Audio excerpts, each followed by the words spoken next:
It is the Drake Toll Show. Drake Toll with you from Westwood One Sports, the Westwood One Sports app right here on Westwood One Sports, the Westwood One Sports app, 310-840-4910. Another day in July and another day talking about where LeBron James will land next. 310-840-4910. Addie Bates produces. Laura Jimenez runs the board. Again, Drake Toll with you from the Savannah Bananas organization and Locked On Big 12. Today, the Dallas Mavericks and Mark Cuban, even more drama, can you believe it, as Cuban has accused Mavs ownership of just completely boxing him out. In the WNBA, or I guess outside of the WNBA, but now trickling into those four letters, 11 Republican lawmakers are now pressing the WNBA commissioner about taking accountability for multiple attacks on Caitlin Clark. We'll give you our biggest losers of the day, our idiots of the day. We'll take you to Justin Verlander, who is retiring at the end of the 2026 season. Oh, and now, finally, the question that I've been asking is going to be answered. Why in the entire Brendan Sorsby saga for Texas Tech, as Texas Tech has become the notable bad guy in this whole thing, why this entire saga is no one prodding Cincinnati? The guy played there for a prominent portion of his college career, and you're telling me he made $90,000 worth of bets and the Bearcats just didn't know about it? Hell, he was pinged for using one of those fantasy betting services while at Cincinnati, and it was just handled internally. PJ Glasser and Ian Dark will join the show. It's a loaded one. I want to start. I want to go to Addison, Texas today, where you woke up to go to the gym the way you do. And most days listening to Dallas sports talk radio. It's not what it was 3 years ago. It's not what it was 10 years ago. And it has nothing to do with the talent, with the stations. It has more to do with the sentiment. As someone who lived in Texas through college and spent time in the transition out of Mark Cuban, when power really got turned over to a guy named Nico Harrison, I can tell you the way that the court of public opinion shifted about the Mavericks and honestly shifted about Dallas sports in general. When I was there, 2023 was my last year in Central Texas, and the Rangers win the World Series. And that took a little bit of the pressure off of the Dallas Cowboys, a little bit of the pressure off of the Dallas Mavericks, off of the Stars. Because the prevalent narrative for my time there, and I imagine it's pretty similar, are Cowboys fans being mad. You don't have much to be happy about right now. I can't figure that's changed at all. Or Dallas Stars fans wondering why the team can't get over the hump. Dallas Mavericks fans who were frustrated that the Mavericks had a star like Luka Doncic in the fold. Or even going back to Dirk Nowitzki, wondering when will there be more infrastructure for the team to compete and the team to win. And the Rangers were, by and large, year in, year out, somehow similar to the Stars. People just would go and you could go, and if they were good, I guess you'd care. And the 2023 World Series snuck up on you. There was no build-up to it. Fans weren't ready for it, and it happened. Dallas has always been a tumultuous sports market, and a lot of the storylines are negative. Now this one, albeit not inherently negative, centers squarely around drama and Mark Cuban. Let me preface this. The headline of Cuban accuses Mavs owner of freezing him out in proposed move makes me think this. Mark, you are one of the most fan-facing voices, figures in the NBA. Fans have always appreciated your passion, your willingness to pay a luxury tax, how involved Mark Cuban is in the Dallas community. Mark, it cannot be understated what you've done for the city of Dallas. When he bought the team in 2000, he improved the game day experience, player amenities, fan relations, and historically the Mavs have been ranked very low among the middle of the pack at best. And Mark Cuban walks in and just revamps the whole thing. outspoken advocate for NBA transparency. The league should be telling us more. I'll sit courtside. I should be telling you more. I'll be with the fans. I'll incur fines for criticizing the league on behalf of the team. He oversaw 06 and the 2011 iconic championship. Mark Cuban, albeit without giving infrastructure to Dirk Nowitzki, without giving a ton of infrastructure to Luka Doncic, allowing Steve Nash to walk for you, there were a couple of decisions and things you can point at that you can be upset with over Mark Cuban's tenure in Dallas. But overall, I'm pretty happy with how the guy revamped the Mavericks and made them year in and year out competitors. Not always year in and year out contenders, but year in and year out competitors. And now the headline reads, Cuban accuses Mavs owner of freezing him out in proposed move. And Mark, again, it cannot be overstated just how pivotal you are to that word, Dallas. But aren't you the one that sold the team? Aren't you the one that put that into motion? See, if you're frustrated about the direction of the Dallas Mavericks, you sold your majority stake in the Mavs in 2023. In 2018, Cuban says the team would accept Bitcoin for ticket sales. And then Dogecoin was the thing and maybe a payment method. And then and slowly but surely, these NFTs were in conversations. And I think Dallas fans sort of like, what is Mark Cuban doing? And then that all leads up to December 27th, 2023.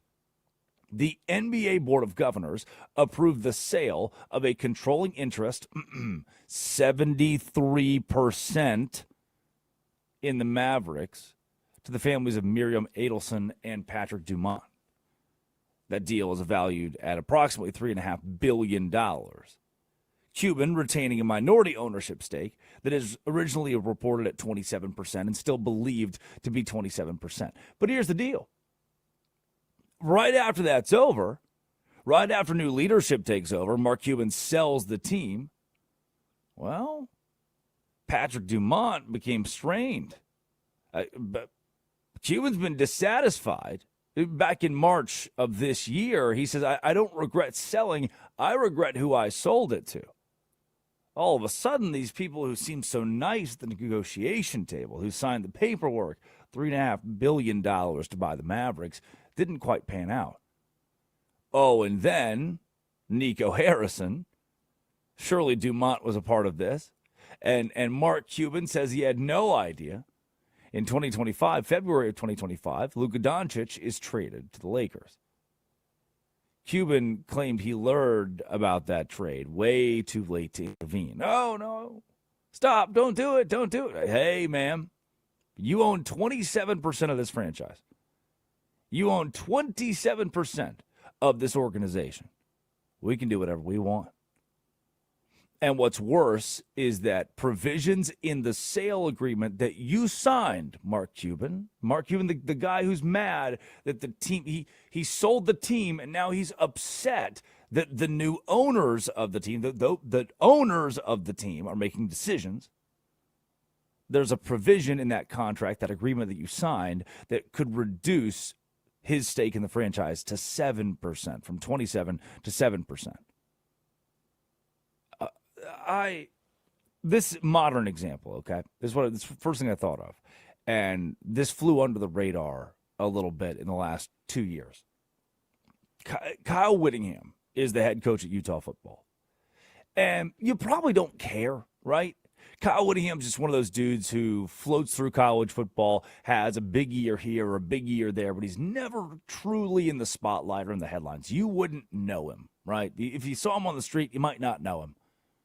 Kyle Whittingham is getting older and had mentioned, his dad had died in his mid-60s, and he wants to have a lot of time with his grandkids, and so he sets it all up that after the 2024 Utah football season, he's going to retire. Goes to athletic director Mark Harlan, says, hey, I'm done.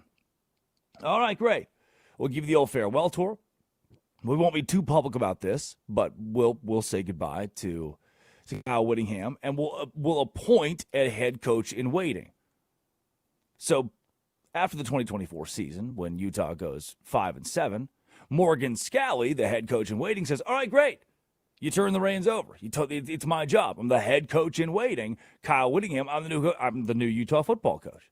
And then Kyle says, well, we went 5-7, and that's pretty rare for us. I want one more year. Mark Harlan, the athletic director, said, well, that's not what we agreed on. We agreed that this was it, and I have the head coach in waiting sitting right there. And Whittingham said, one more year, please. I'm a Hall of Fame coach. So Harlan and Scalley gave him the 2025 season. And do you know what happened after the 2025 season for Utah football coach Kyle Whittingham? He came walking right back in Mark Harlan's office. Hey, athletic director, looking sharp today. Just wanted to tell you, after our double-digit win season and super successful year, and we bounced back, I'd love to keep being the head coach of Utah football. Harlan, in essence, put his foot down and said, you know what? You can be. We'll prop you up. Less money. You have no roster control. Morgan Scalley will be the true head coach and make all the decisions. You'll just be the figurehead. Huh. I don't like that. Yeah, well, you don't get to not like that. You're the one who said you were retiring. You're the reason we have a whole head coach in waiting because of you. The second you relent power, the second you give it up, the second you sell it away, it's done. It's gone. It's in someone else's hands. That was the case for Kyle Whittingham. Now, good news from Mark Cuban. Whittingham would take the slap in the face from Utah, where it was kind of deserved. He had held him out on a string. He would take that and somehow segued into becoming the head coach of the Michigan Wolverines. That's pretty impressive. Now you know the name Kyle Whittingham. And surely Mark Cuban, a la Dave Portnoy, may one day buy back the Mavericks for $1 and change everything. But right now, there is nothing giving Mark Cuban the opportunity to waltz through the door and make decisions to change things. Heck, his opportunity, that door, it's closing even more aggressively as his ownership could go from 27% to 7%. May I give you a historical example? If you didn't like the Kyle Whittingham one, can I give you this? Paris, 1814. Oh my gosh. Napoleon abdicates the throne. He's done. Exiles to Elba, and guess what? He retained the title of emperor. Hey, Mark Cuban, you're still the owner of the Mavericks, technically. Yeah, you're in Elba. You're sitting over there, and you have no power. You've abdicated the throne, but you're the emperor. Come on. That's good, right? 1815. A year later, Napoleon's like, you know what? I'm tired of this whole exile thing. If I'm the emperor, I'm the damn emperor. Walks back into Paris after escaping Elba, marches on Paris, and in a wild deal, you can picture it, the French army just put down its guns. Walked over, they're like, all right, this is our guy. The 100 Days, as it's known in France. He reclaims the throne and tries to reestablish the empire. So I've given up power. I don't have power. I've still got the title. But now I'm walking back a year later saying, I was just kidding. I really would like to make the decisions here. I really would like to be the emperor of France. And then in the middle of his return, the rest of Europe's like, no. Napoleon, Mark Cuban, it's not how this works. You gave it up. This is not how this works. And say hello to the classic ABBA hit, The Battle of Waterloo. Massive defeat. It ended Napoleon's military career, ended his reign forever.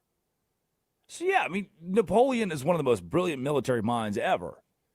And the people of the time, obviously the army wanted to fight for Napoleon. They're like, oh yeah, this is our guy. It's Napoleon. We love him. And it still didn't work. It didn't mean that he got to take on that responsibility, that power, that figurehead position, the emperor of France. He didn't get to do that. Why? Because you sold the team. Because you sold the Dallas Mavericks, Napoleon. And after you sell the Dallas Mavericks, they're no longer your Dallas Mavericks. I feel for it because it does seem as though the majority of the NBA or Dallas Mavericks fans, and even if that's been tainted in the last few years, they still are behind what Mark Cuban did for 2 decades for the Mavs. But your handshake deal where you thought you could retain control over basketball decisions, where you thought that the new governor, Patrick Dumont, was not going to give Nico Harrison, his GM, a lot of power, that Dumont was not going to take power for himself. The idea you thought that handshake would hold, Mark. I just don't have anybody else I can blame for the fact that Cuban's upset the Dallas Mavericks traded Luka Doncic. Cuban is upset the Dallas Mavericks want to move 10 miles north to Oklahoma City. They want to go to Denton.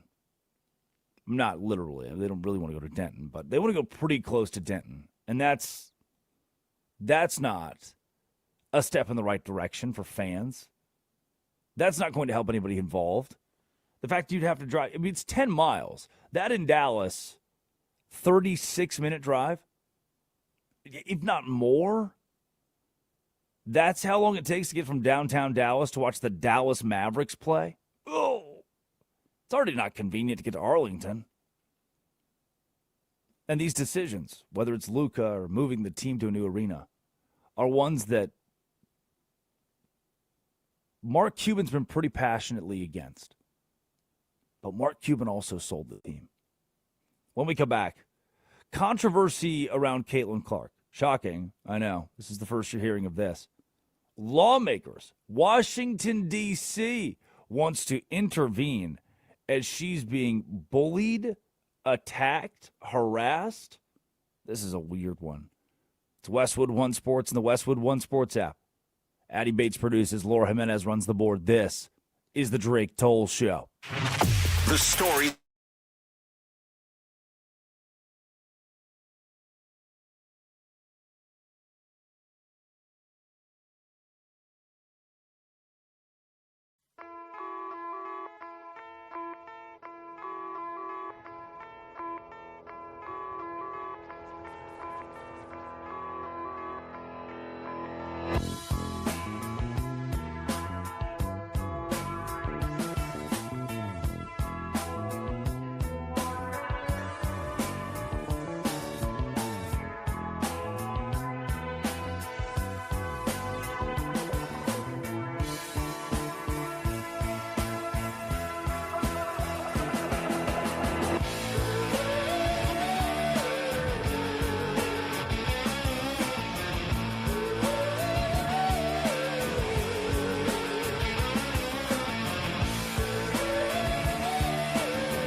Thank you, President Trump. I don't know. It is the Drake Toll Show. Westwood One Sports, the Westwood One Sports app. Nobody cares. Drake Toll with you from the Savannah Bananas organization. Locked on Big 12, right here, Westwood One Sports. You can listen to the entirety of the show on that Westwood One Sports app, the Drake Toll Show YouTube channel, and Sirius XM 375. You know, the World Cup is going on right now, as we speak. You probably did know that. And it's baffling to me how the interest in soccer just plummeted. How the get-in price to go to the game at Gillette Stadium today, France and Morocco, which, by the way, France and Argentina are massive soccer rivals, and the entire referee crew, born Argentines here. They're just the crew refereeing the France-Morocco game today, they're all from Argentina. I mean, come on.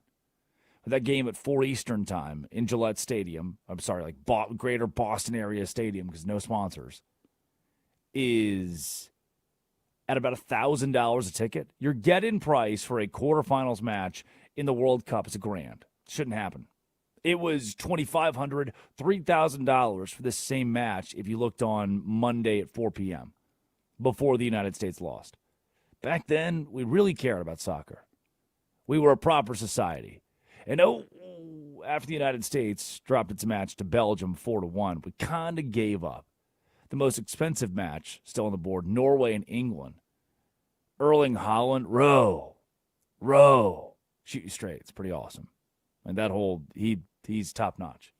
Erling Haaland and company, and England, Harry Kane. That's your most expensive get. It's more expensive to watch Norway and England than it is Argentina and Lionel Messi at Arrowhead Stadium, a legendary complex and one of the loudest in the United States of America. World Cup rolls on to the quarterfinals. Mark Cuban does not roll on as a majority owner of the Dallas Mavericks, as you heard. And Caitlin Clark rolls on marred in controversy. How? Why? Do you remember what it felt like a couple of years ago to watch Caitlin Clark in the postseason, in March Madness? The world kind of gathered around this story, and where typically, because the men's and women's tournaments are played at the same time, you're hearing a story about Zion Williamson and the Duke Blue Devils in March Madness, or, is this the year for John Calipari? I mean, he's got Booker. Or, hey, wait a second. Gonzaga might actually do it. They could go undefeated. Those are the stories that permeate through March and April. But Caitlin Clark, when she jumped on the scene, she became the proverbial Steph Curry of three-point. It just looked like, okay, we have not seen many human beings do this before. I know there's the whole, don't compare her to a male. No, we have seen very few human beings shoot the three-pointer the way that Caitlin Clark did. One of one on the women's side. She took the nation by storm and then walked into the WNBA and became almost universally hated. What a silly kind of backwards way to do this. She walks into the league, and immediately this resentment comes from established players, veterans, who spent years building the league. They're fighting for better pay and recognition, only to see, look, a new rookie becomes the face of the sport. Lucrative corporate endorsements. Nike comes calling, and it leads to frustration and claims that Clark's fame has outpaced her on-court accomplishments relative to other decorated veterans in the WNBA. Can I give you bad news? Can I give you the truth serum? That's a term. You do not create your own star. The court of public opinion creates a star. If you are upset with Caitlin Clark being a star, or with record viewership numbers when Clark played in the national championship against South Carolina, if you're upset that the country rallied around an idea during one March Madness that women's basketball might outpace men's basketball, the viewership for one tournament to watch one player, that's the outlier, in why that individual specific tournament had more viewership than any other. If I can find one thing that every other tournament did not include, it was Caitlin Clark. One player made appointment television. The public, the people, decided to elevate that player because they enjoyed watching the way she played the game, the way she did her business, the way she was a walking bucket. That's the kids' term. So you can be frustrated, the old heads. But, I mean, it's probably frustrating to be Alex Call. Kid gets called up. As a kid, 31 years old, Alex Call. Okay, I've been playing baseball for a long time, guys. Hey, look, it's me, Alex Call. Remember from earlier? Where when the MLB posts a graphic, they don't post Alex Call on the graphic. But, guys, remember me? I played in Washington, and I was in Cleveland for a little bit, and now, no, Alex Call, the LA Dodger. Yeah, you're 31. Yeah, you played a lot of baseball. You've been in the league for a while before that, years of minor league ball putting in your work, but we're not going to put you on the Major League Baseball graphic. Well, but guys, it's not fair. Like, we should all get representation. Come on, right? What Major League Baseball does so well is they market Shohei Ohtani. They have the star. And sure, you may complain about it. In the span of a week, Shohei gets tweeted about 26 times, but the Rockies get tweeted about once from the official MLB account. Oh, mad. But you know who doesn't really complain? The Rockies. You know who doesn't complain? The Rockies roster. You know who doesn't complain? Alex Call. Because they get it. They understand. They understand that stars are born out of how the public views a person, how the public views an athlete. And now, the controversy has taken a new step where lawmakers are pressing the WNBA over aggressive play against Caitlin Clark, unfair play against Caitlin Clark. 11 Republican lawmakers, led by August Pfluger of Texas, the most Texas name of all time, sent a letter to Kathy Engelbert, the commissioner of the WNBA, Wednesday, and demanded the league take accountability for attacks. No, multiple attacks against Indiana Fever star Caitlin Clark. In the letter, per ESPN, Clark is described as the face of the league. No, don't call her that. The players are going to hate it. They're really not going to like that. Don't call her the face of the league. She is referenced as someone who has generated fan interest, increased television ratings, and new corporate sponsors. Suggesting the third-year guard is receiving an end of unnecessary physical hostility and violence. All right, let's check the record books. Clark gets the WNBA in 2024. Establishes an early pattern of physical play. May of 2024. Welcome to the league moment. Breanna Stewart, New York Liberty, sets a screen. Bam, Clark's on the floor. All right, welcome to the show. Shortly after, defensive pressure from the LA Sparks that felt aggressive or maybe obsessive to many fans. Late May of that same year, chest bump from Victoria Vivian's face-to-face exchange. Double technical fouls. June. That's not that long after May. Turning point. Kennedy Carter. Hard off the ball, hip check to Clark. Knocked on the floor. Media firestorm. All of a sudden, she just got here, and now she's being bullied.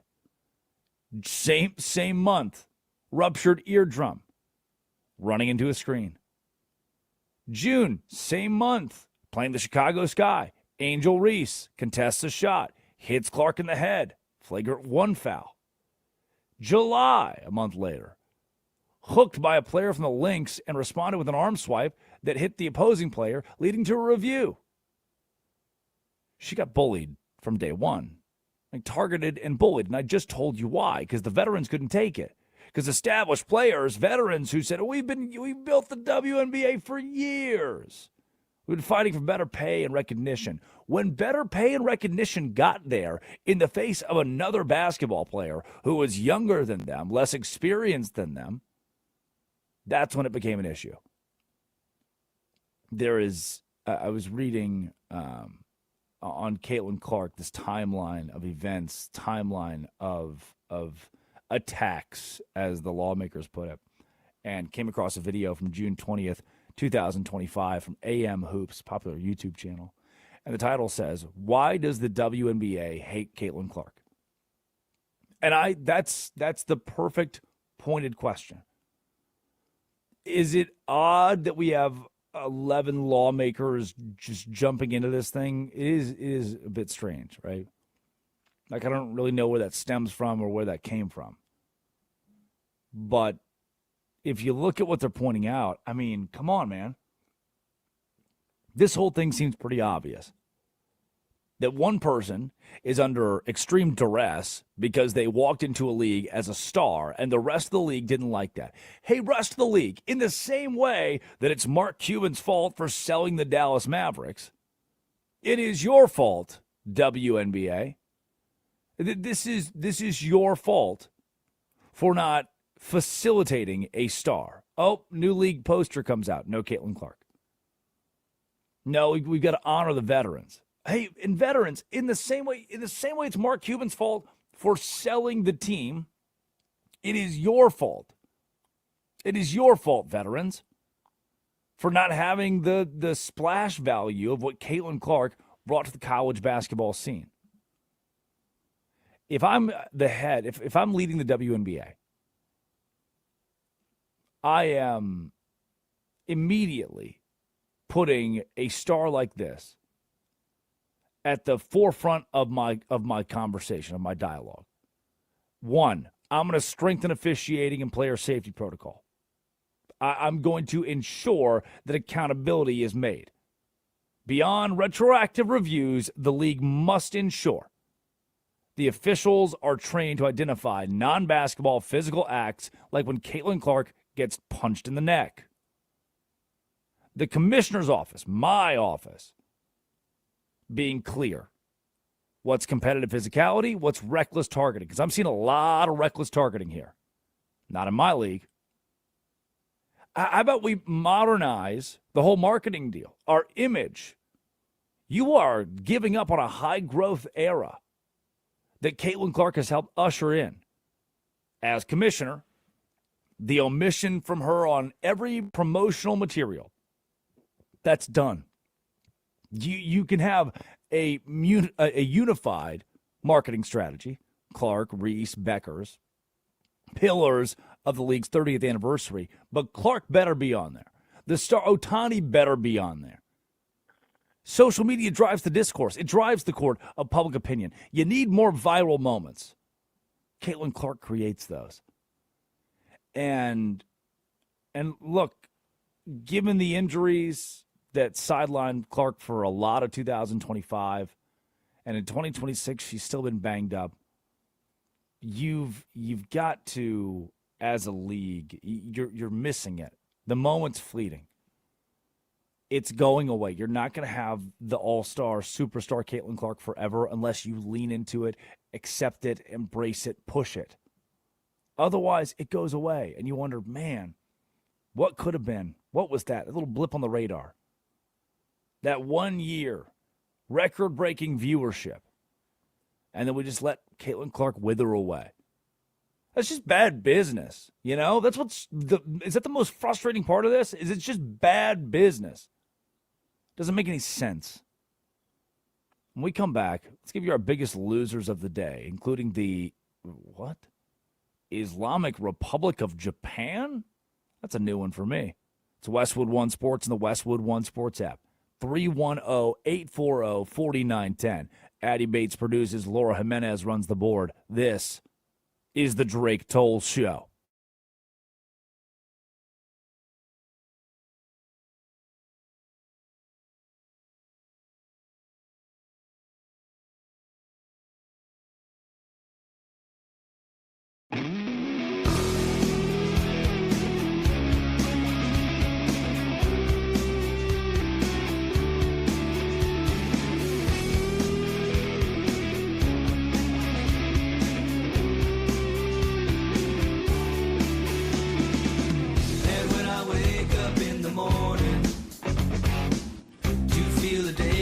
on my face.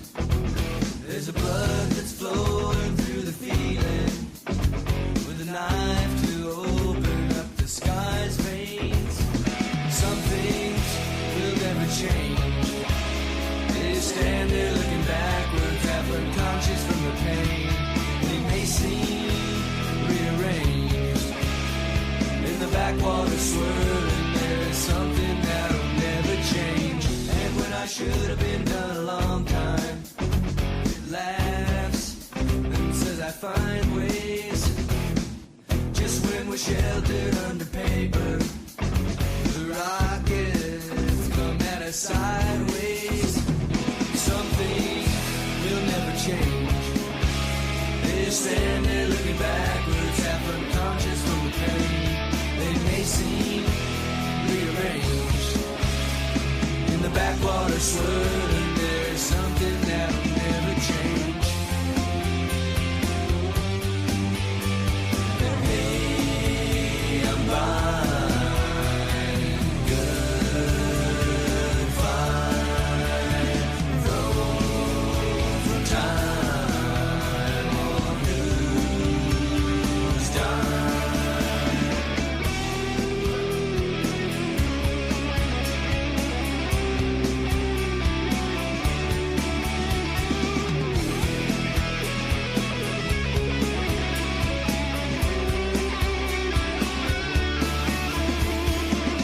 And when I wake up in the morning to feel the daybreak on my face, there's a blood that's flowing through the ceiling, with a knife to open up the sky's veins.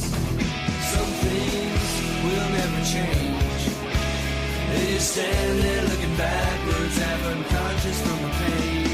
They may seem rearranged in the backwater swirling. There is something that'll never change. Some things will never change. They just stand there looking backwards, half unconscious from the pain. They may seem rearranged in the backwater swirling. There is something that'll never change.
And when I wake up in the morning to feel the daybreak on my face, there's a blood that's flowing through the feeling, with a knife to open up the sky's veins. Some things will never change. They stand there looking backwards, half unconscious from the pain. They may seem rearranged in the backwater swirling. There's something that'll never change. And when I should have been done a long time, it laughs and says I find ways. Just when we're sheltered under paper, the rockets come at us sideways. Something will never change. They stand there looking backwards, half unconscious from the pain. They may seem rearranged in the backwater swirling. There's something that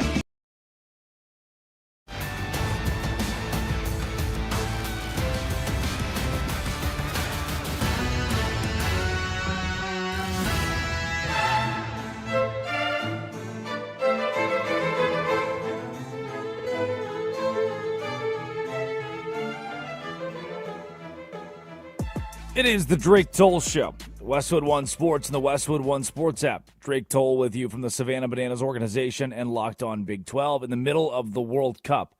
In the middle of another decision, where will LeBron James land? And I'm pretty confident still that the best place for his legacy would be the Golden State Warriors. Now, I mean, come on.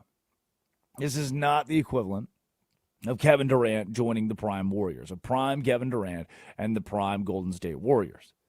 This is an example of old man LeBron James saying, well, in Cleveland, Donovan Mitchell seems like the star. Well, in Dallas, Cooper Flagg is the star. And New York, Jalen Brunson's the star, and Giannis in Miami. If I want to go to a place where I get to split time as the guy, Golden State's my best opportunity, considering Steph Curry is also old.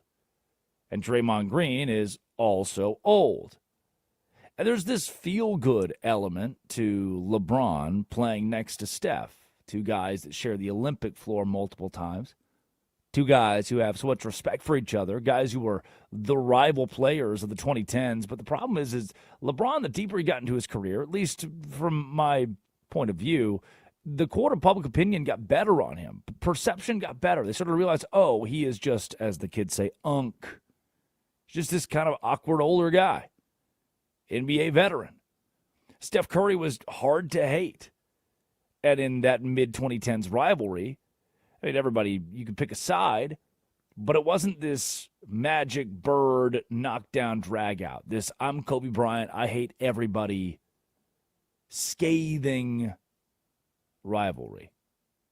Now the two could play together. I think that's most reasonable to me. And it helps the legacy of LeBron James if he can take that team and win a ring. If LeBron takes the Spurs to win a ring, that's not. Come on. Come on. Victor Wembanyama was going to do that at some point in time anyway. So I'm Mr. LeBron James. I'm confident the Golden State Warriors, a title there would mean a lot more for the legacy that guy carries. We are pushing the 7 o'clock hour on the East Coast. That means it's time for our biggest losers of the day. Biggest loser number one, the Islamic Republic of Japan. That's a new one for me. At a press conference from the White House yesterday, the president spoke on the newest country added to the world. I told this story yesterday, we had 111 missiles shot by the Islamic Republic of Japan. They were shot at the aircraft carrier. I don't even know. I don't even know. I didn't know we had This is new a new country. one. This is a new one. Welcome the Islamic Republic of Japan. How did they do in the World Cup? Where they them? All right, Islamic I don't know. Islamic Republic of Japan versus Cape Verde. What's their flag? I got Cape Verde all the way. I'm going Cape Verde here. I don't know. Their captain has a couple allegations against him, so I have to go with the Islamic Republic of Japan. Oh, we got a little rivalry on the show here, huh? Yeah. I'll buy a hoodie. You buy a hoodie. Well, yep. We'll duke it out. We'll bet money on it. Biggest loser of the day. Any teams playing the Jiggles? Yeah. Heard that Addie Bates threw 2 scoreless games in a doubleheader last night. Yeah, it was pretty good. I pitched both games, so I had to ice the UCL, of course, and slow pitch softball. Defense was amazing, by the way. The amount of outs that I got because of, just line drives or just hustling to catch, a random pop-up. I got on base every time. I was getting a little excited out there, okay? I was getting a little excited. Can you identify where the UCL is as you were icing it? Yeah, it's over here. What is that? Oh. I was going to go shoulder area. No, I was I know really ball. confident. I know ball. No, yeah, I was icing it because, I didn't want to have to go get Tommy John surgery. Oh, I also got nailed in the foot by a line drive. I was trying to get out of the way. But Did you cry? No. All right. I get hit every single game. Are you kidding me? That's Addie Bates is Shohei Ohtani. She's the next Shohei Ohtani. a good thing that you get hit with the ball every game? Well, when you're a pitcher and it's just a line, you try to either get it or dodge it. Sometimes you just don't have the reflexes or time to react. Nothing you can do. Yeah. Everyone, biggest losers of the day, should be mad at this. Biggest loser of the day, France. and maybe Argentina at the end of this whole thing. Underdog tweets, breaking, the FBI is investigating the Argentine Football Association in the United States for alleged fraud and money laundering, per La Nación. What? This comes off of the heels of today's match between France and Morocco, where the entire referee crew is from Argentina. Huh. Isn't it fishy that Lionel Messi and Argentina have had two miraculous comebacks in the World Cup? Is that fishy to anybody else involved here? Interesting, per se. I feel like, we're in America, like money laundering and stuff. I feel like they like other people do it all the time. Yeah, they would fit in. That's a good point. Yeah. They had 3-2. They went to the brink with Cape Verde. 3-2, had to rally in a stunning, Egypt had a goal waved off from VAR review. Argentina's got some very interesting how they've continued to win. Egypt should have won. That should have been Egypt. That should have been Egypt. For sure. Senegal should have beaten Belgium, and then the U.S. would have won the World Cup. I'll stand by that. I don't know if we could have beat the Islamic Republic of Japan. No, they're good this year, too. They've got a duo of strikers that are just top-notch. Biggest loser of the day, DJ Lagway. You guys remember DJ Lagway? Yeah, the kid who's like a 5-star out of high school, is the greatest quarterback to ever touch planet Earth. Went to Florida. Kind of sucked. Now he's at Baylor on 3. Dave Aranda's the head coach of Baylor, and he says QB DJ Lagway's experience at Florida was like wearing a, quote, straitjacket. Again, quote, someone that is just all boxed in and boxed up and just wanted to be free, express himself, play free. And I think he's felt that at Baylor. Express yourself. DJ Lagway's so back. Remember when he was in high school? Am I the only one that was just... No. Really? Pay Lagway attention to was high schoolers. 5-star, top-notch, one of the best recruits in the country. And it never worked out at Florida, which, not shocking. Florida's gone through their own things. But he did throw 5 interceptions against LSU. Yes. So, Billy Napier might be a war criminal in this whole situation. But 5 interceptions against LSU is a lot. If you're throwing 4 or 5 of those every game, at some point, that's where you point the fingers, DJ Lagway. And congratulations, Baylor Bears. You now have DJ Lagway. Congratulations. They got Jameis Winston. Will he throw 30 touchdowns? Yeah. Obviously, for sure. Will he throw 30 interceptions? Yeah, also yes. Famous Jameis. Also yes. Biggest loser of the day, the New York Yankees. Brian Hoke tweets, ball game over. Tampa Bay wins. 3-0 is your final at Tropicana Field. The Yankees are 5-15 since June 18. Worst record in the MLB over the span. 56 runs scored. Did you hear that? The Yankees have scored 56 runs since June 18. They suck. It's awesome. It is awesome. But why? I don't understand why they have to suck. Well, I said a little bit yesterday that they've been dealing with some stomach virus in the dugout. They're without their captain. So we're seeing this Yankees lineup, what it looks like without some of their elite players, and it's just not it. Some of the guys just aren't ready. We're seeing some really stupid mistakes in the outfield. It's just, and the Rays are just playing really well. It's just the perfect storm almost. The Red Sox are playing well. Don't let them get hot. Oh, yeah. Positive run, yeah. 42 and 48, but a positive run differential on the season, which is hard to do in the American League. Positive run differentials are not easy to commandeer, though the Tigers also have one now, I believe. And over in the West, the Seattle Mariners still lead the division. Isn't it funny that the Astros are one just decent 4-game series away from leading the West? Yeah, and they're not good this season at all. Then no one in the West is good. They're all just sad and hovering around 500. Heck, man, the A's could have a good back half of July and lead the West. That's my opinion on that is that if the A's were playing in a real ballpark, not a minor league ballpark, I think they would be doing better. I think that ballpark actually hurts them more than anything. Just the vibes and everything. Yeah. Yeah, you go from, I've worked games in Daikin. Ugh, gross. I worked games in. I hate the name change. Sorry, I'm just I a thought you meant you hate the ballpark. Okay. No. I've worked games in Daikin in their clubhouse versus Sutter Health Park in Sacramento. And it's just not. It's not comparable. Yeah. One of them, you're sitting on plastic chairs around a bunch of half-size lockers. The other one, Daikin Park, home of the Astros, it's just plush everything. There's a chef there, there's no comp, and the A's have to play all of their games, all of their home games. Well, they did those in Vegas, also minor league. Oh, the A's. Biggest winner of the day, soccer? Whoa! Yahoo Sports tweets, England's thrilling round of 16 win over Mexico is the most watched soccer telecast in U.S. history. Yep. There you go.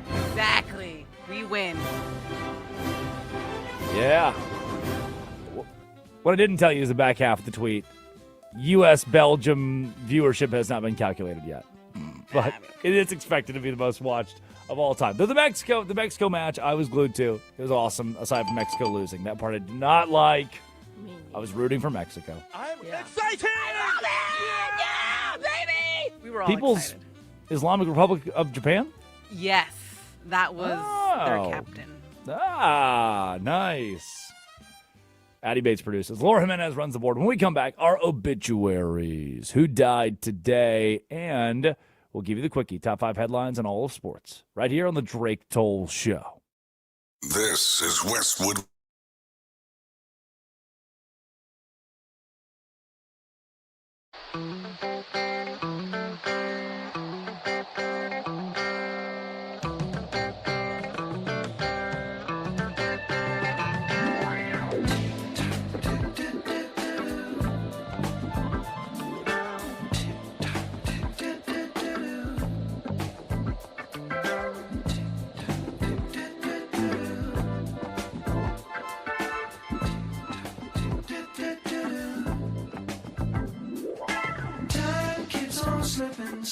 Slipping into the future.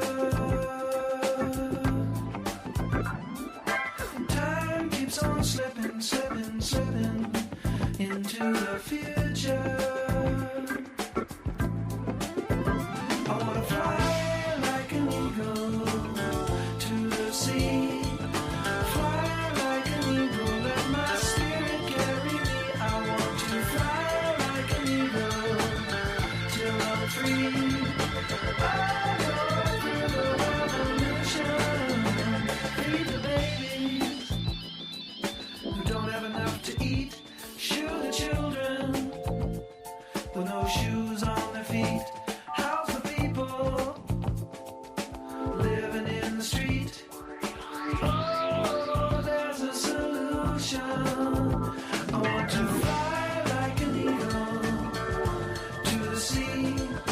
Fly like an eagle, let my spirit carry me. I want to fly like an eagle till I'm free.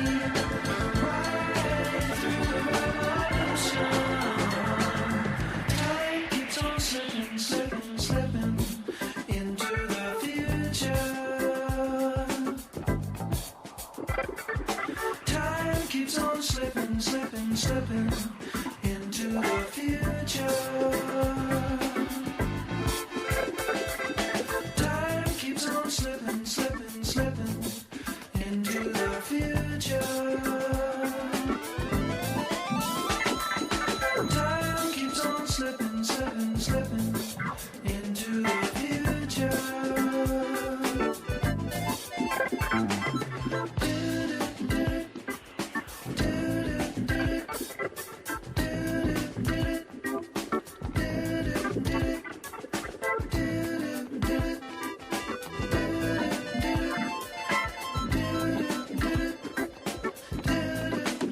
I want to fly like an eagle to the sea. Fly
It is the Drake Toll Show.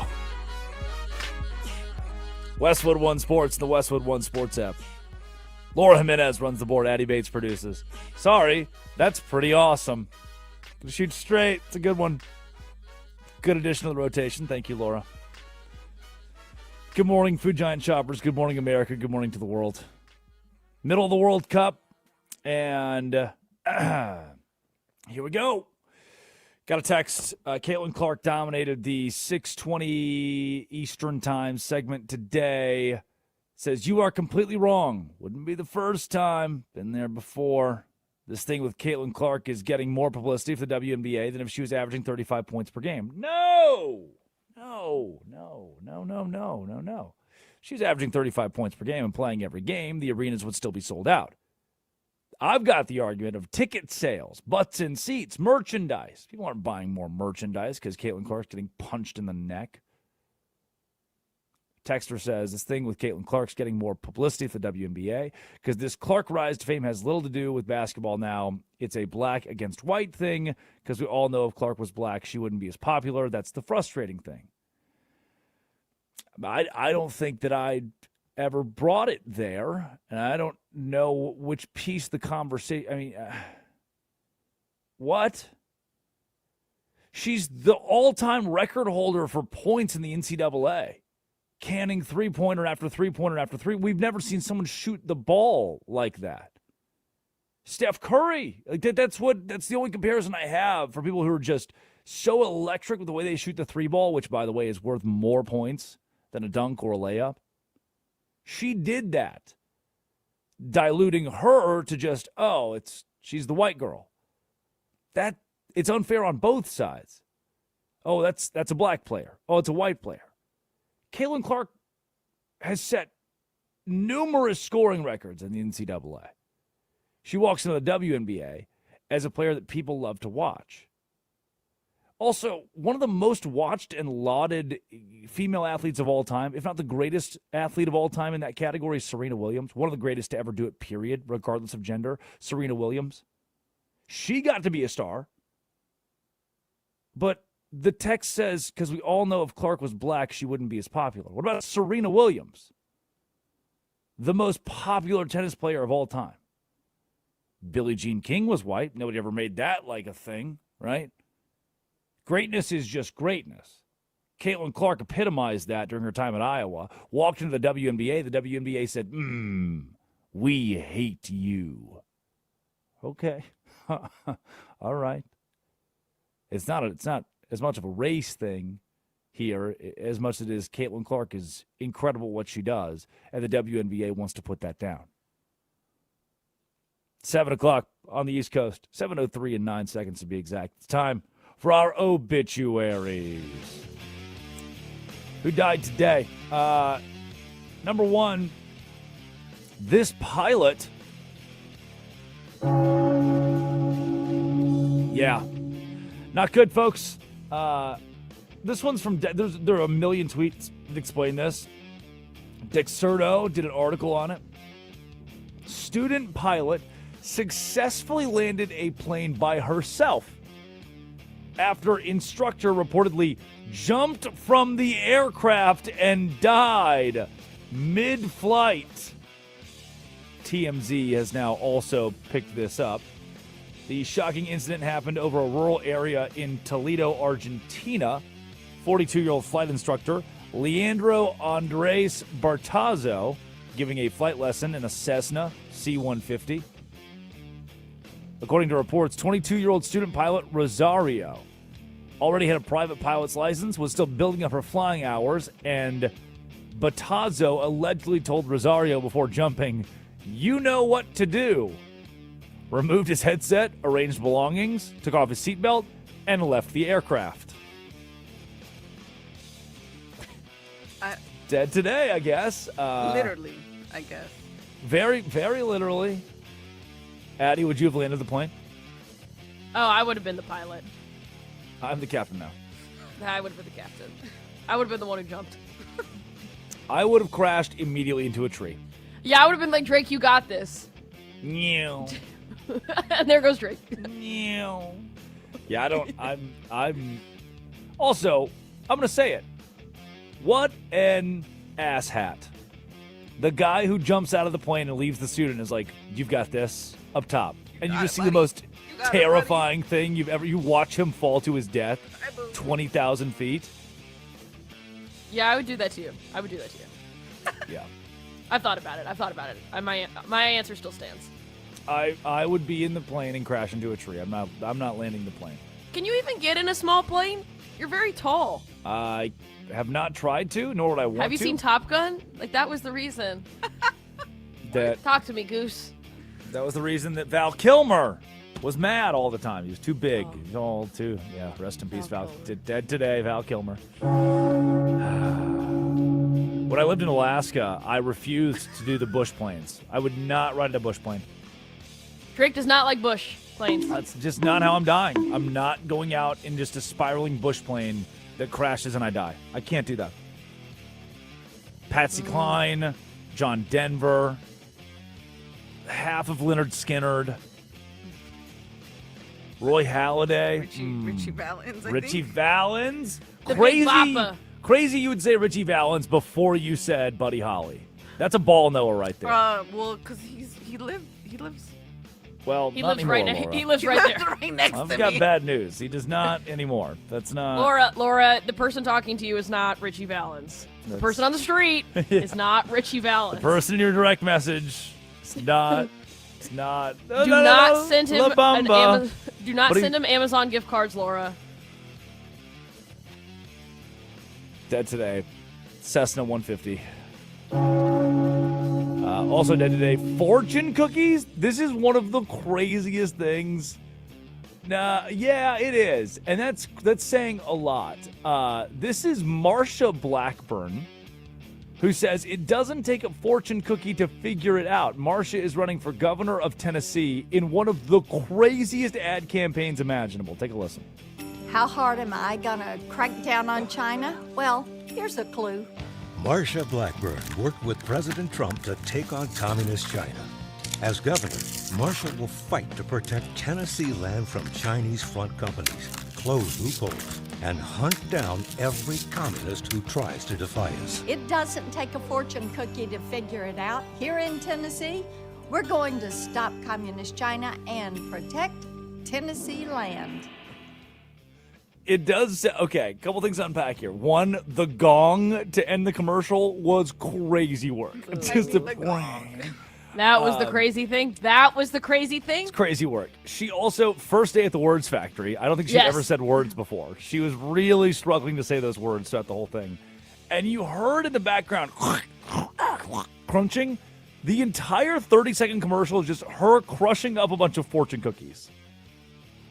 She will hunt down all communists. What? Also, Necessary. the fortune cookie is Japanese. Not sure if we knew that, but the fortune cookie is Japanese, Is not even it? Chinese. Yeah. So it's Islamic. It's from the Islamic Republic of Japan, Laura. Oh. Today I learned. Dead today, the New York Mets. More specifically dead today, Keith Hernandez's lineage.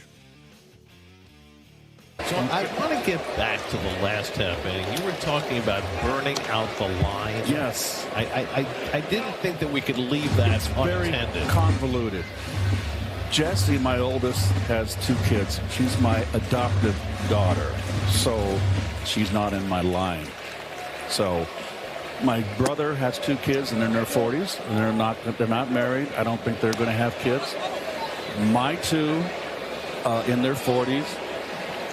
They're not going to have kids. I won't go into to one of them. How that's not going to happen. So the line is burnt. It's burnt. It's burned down. Just ended.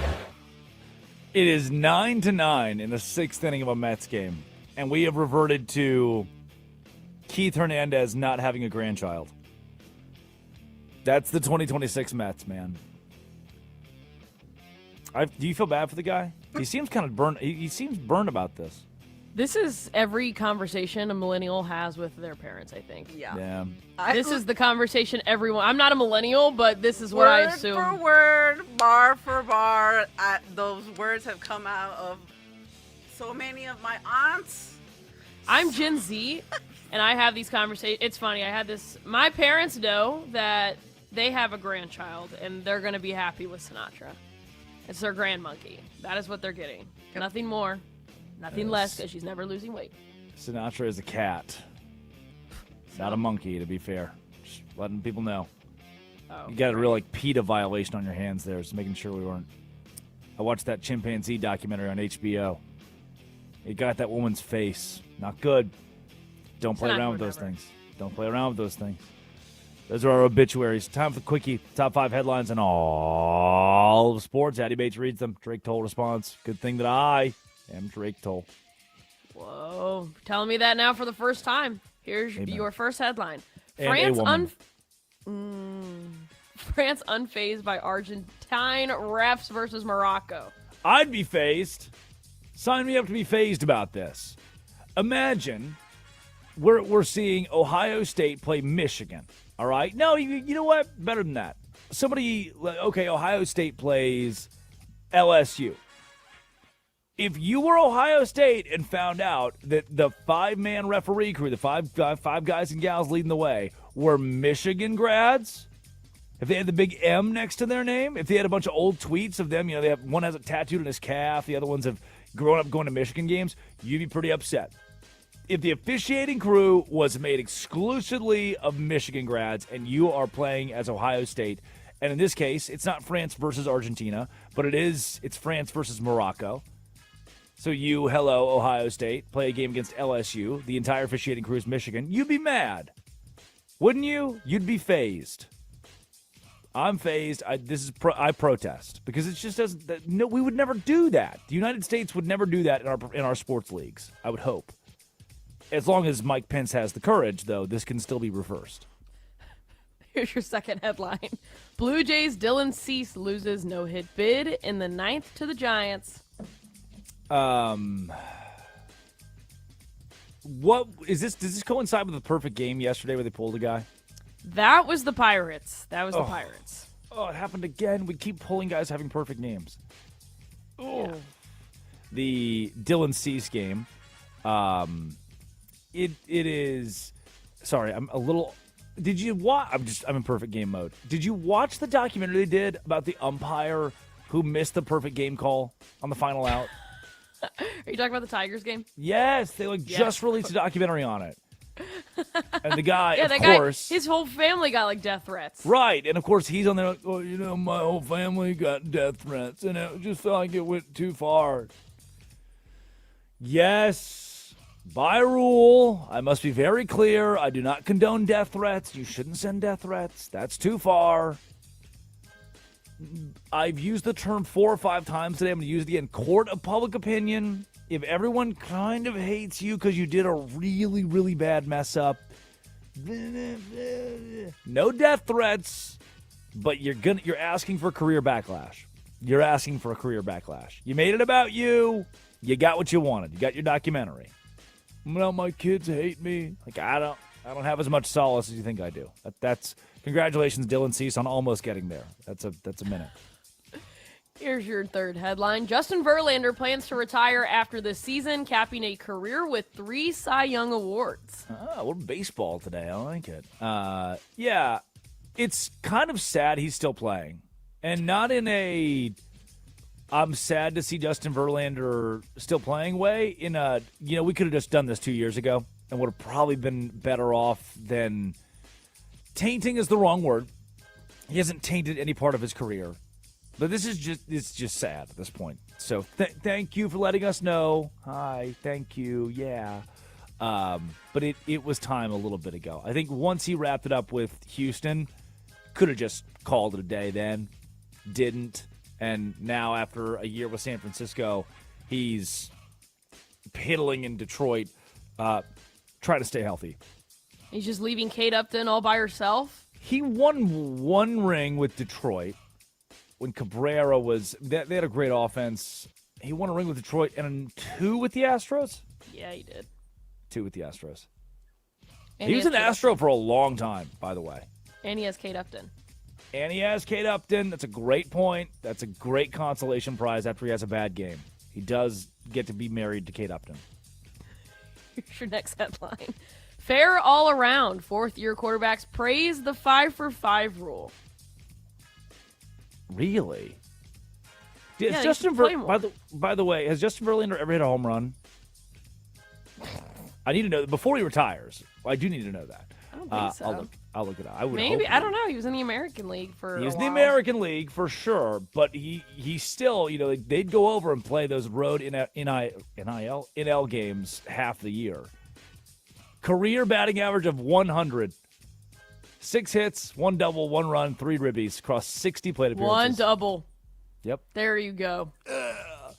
5-5. What's cool about this is it automatically helps you and can't automatically hurt you. Like my sister tore her PCL or MCL or something like that, and she can still get grandfathered in to the former rules where she could play a 6th year if need be because of the PCL tear. But now we know, hey, you got to get it all in 5 years. I'm cool with that. It also gives like Avery Johnson the chance to come back if he wants to. I think Noah Fafita, a couple of quarterbacks that have been higher profile at times in their career. And so that part's good. Congrats, guys. 5 years of eligibility in college. And some people are like, no, it used to be 4. Brah.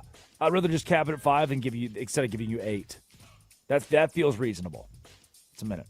Sometimes it's okay to move on with your lives, guys. Life happens after college. Remember that. Please. But I love college. Here's your final headline. Fairy tale rolls on at Wimbledon as British wildcard Ferry reaches semifinals after meeting Queen. Queen the band? Because Queen the lady I got bad news about. Yeah, Queen the band. I got really bad news about. Yeah. Queen the band. Arthur Ferry. Huh? This guy, the fairy tale continues, as you said. World number 114. Former 2-time All-American at Stanford. Thank you very much. Semifinalist. 23 years old, number 114 in the world, and in one of the biggest events you could conjure up is in the semifinals, just out of nowhere. Of course, he knocked off Flavio Caboli. None of us saw that coming. And he did it on center court in front of a roaring home crowd. Uh-huh. And he got to meet the Queen. He did meet the Queen, yeah. Queen Camilla. I didn't know she was still around, man. We keep her hidden. We do a pretty good job. We Caitlin Clark her ass. It's a little different, when you're having an affair with, and that's how your relationship starts. We don't like her. The Diana thing. Yeah, that's a little dicey. Like her. Yeah. So she met the kid. Whatever. So, I don't know what's happening right now.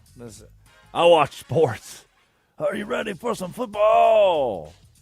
But I hope the Queen's doing well. Send her my best. We've seen and this is a Josh Graham note. We've seen no videos or photos from the Taylor Swift wedding. I'm okay with that. That's okay. We don't care. We don't care. We do not care. We do not care. Josh Graham really seems to care. Just throw that out there. Good for I him. don't care. Good for him. Addie Bates produces. Laura Jimenez runs the board. When we come back, let's hone in on it. Justin Verlander's retiring after the 2026 season. Do we care? We should care, right? And then the home run derby field is set. Here are some names you've never heard of before. This is the Drake Toll Show.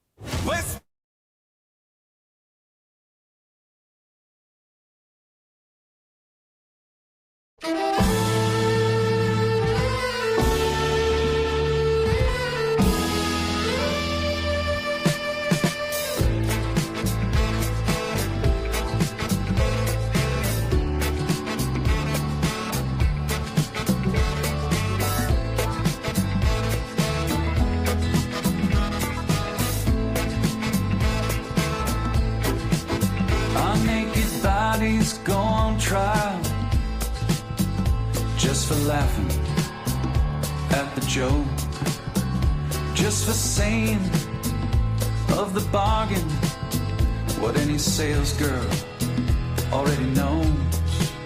Most of us old men die at the firing line, just waiting for our number to be called. I guess time just makes fools of us all.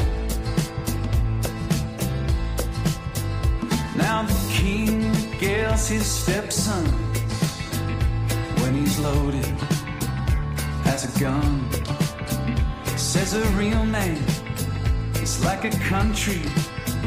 You need a map to find your one. Now how do you suppose you must approach the throne with its back up against the wall? I guess time just makes fools of us all.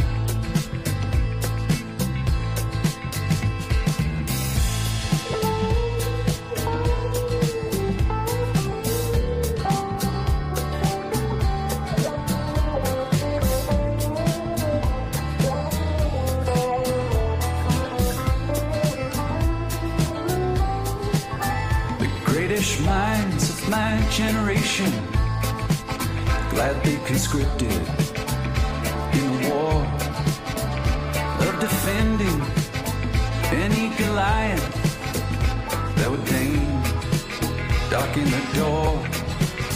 Now with your genius for picking battles, it's no wonder every helmet is too small. I guess time just makes fools of us all. I guess time just makes fools of us all.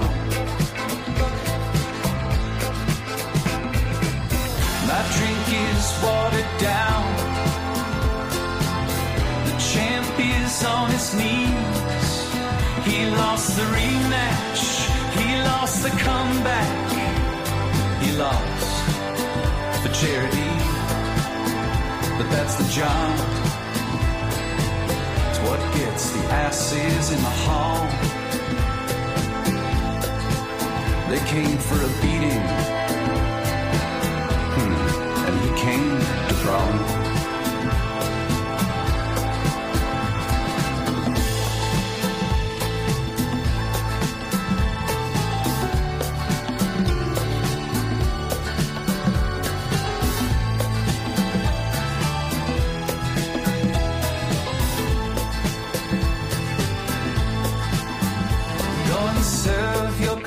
Notice that of all the young gods I have known, yours is easily the least famous to turn down the cover of a Rolling Stone.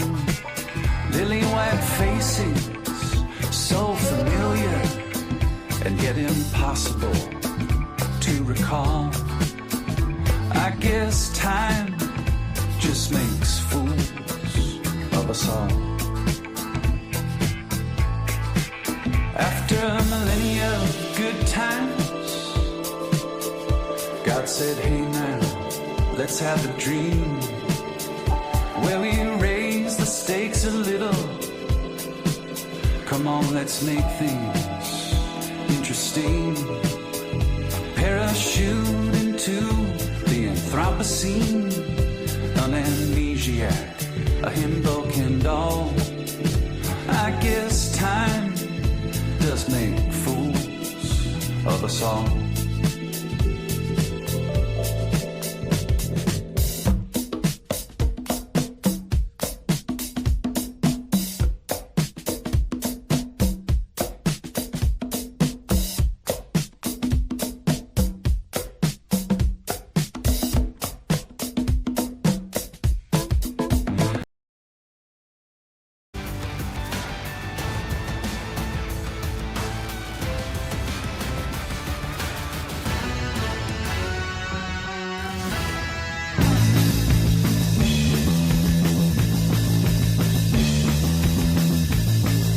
It is the Drake Toll Show on Westwood One Sports and the Westwood One Sports app. Drake Toll with you from the Savannah Bananas organization and Locked On Big 12. Addie Bates produces. Laura Jimenez runs the board. Justin Verlander's retiring, and I'd like to go through, like, this is sad. What a legendary career. The Detroit Tiger, Houston Astro. He was a Met for a little bit. Played for the Mets for like a year. What a legendary career that Verlander's put together, now at 43 years old, is hanging it up. What are the best moments? What are the biggest moments? What are we losing? What are we missing without Justin Verlander in Major League Baseball? Well, I'll give you a bit of that, as well as a check-in, an update on where we sit with division leaders and the current state of the game. But first, the All-Star break, the Home Run Derby. That's what I love. There's a nostalgia to it. And in the 2026 Home Run Derby, you will see Junior Caminero. 26 home runs, 463 feet this year. Ben Rice, Jack Caglianone, Wilson Contreras. What? I mean, okay. Yeah, Caglianone and Contreras. Yeah, Rice, they hit home runs, but that's it. Yeah, you get Caminero, Rice, Caglianone, Contreras. That's the field. Are we going to add what? I get maybe what? What happened to the game I love? That's what I said and I thought about today. It's like I read this article from ESPN. It's breaking down the field. I'm like, all right, I'm going to open it up. Yeah, Shohei Ohtani. Like we see I get Judge is hurt, but I don't know, wheel him out there. Like I was excited to see the list of names because there's nostalgia with the words Home Run Derby. Hell yeah, man. I think back to, I just, in the break, it's like Wikipedia. I'm showing my cards here. Wikipedia, 2012 Home Run Derby. Listen to this. Prince Fielder, Jose Bautista. This one's kind of crazy, and you might not care. Mark Trumbo. It was good to see Mark Trumbo's name today. That made me happy, the old angel. Carlos Beltran, Carlos Gonzalez, Andrew McCutchen. Remember Matt Kemp? Matt Kemp could rake. And the Yankee, Robinson Cano, hit 0 home runs in round 1. But hell, Robinson Cano was still in there. Doesn't that list make you feel something? What about that legendary 2008 home run derby where Josh Hamilton hit 28 in a single round? That was Justin Morneau, Lance Berkman, Ryan Braun. May have been doing some drugs, but Ryan Braun was still there. Grady Sizemore, Dan Ugla, Chase Utley, Evan Longoria, and Josh Hamilton. That makes me feel something. Morneau became the first Canadian-born player to win the Home Run Derby, despite Hamilton hitting 28 in the first round. He hit 35 total through the night, but it was the first round that was the one. And then Aaron Andrews interviewed the winner, Justin Morneau, and called him Jason on live TV. That's just a great Home Run Derby blooper reel. Jason. Oh, no, name's not Jason. That's awesome. And now the 2026. When's the last time you watched the Home Run Derby? What happened to it? I used to get chicks dig the long ball. I would sit down every year and, child brain, young baseball fan brain, I wanted to know if my favorite Texas Rangers, is Ian Kinsler an all-star this year? Did Nelson Cruz, Adrian Beltre, Elvis Andrus, did they make the all-star team? Can we sneak David Murphy in there somehow? Matt Harrison, C.J. Wilson, Tanner Scheppers, like a futures game for Scheppers. And now it feels like there's a dilution to All-Star Weekend. And we're approaching 10 years of the switch where formerly it mattered if the AL or the NL won the All-Star game for who got home or away for the World Series. This all came to a head in 2016 when the Cubs were not the home team. They were the better team than the Indians at the time, but they were not the home team in the World Series. They didn't get to host Game 7 because of the All-Star game. That decided between American League and National League who got to host. That was pretty awesome. I get that it's probably not the way we should decide it, but it was pretty dope when it mattered. And now we have Junior Caminero, Ben Rice, Jack Caglianone, Wilson Contreras. Boom! Addie, you're the seam head here. You're the baseball. Oh. Am I just too entranced in nostalgia, or does the home run derby, as it lost its shine? It definitely has, and I think what they're trying to do is fix what they've broken, because it was self-inflicted. This was all self-inflicted, so now we're not going to have some, like, sort of timer, because you remember last year with Jazz Chisholm Jr. when he hit a whopping 3 home runs?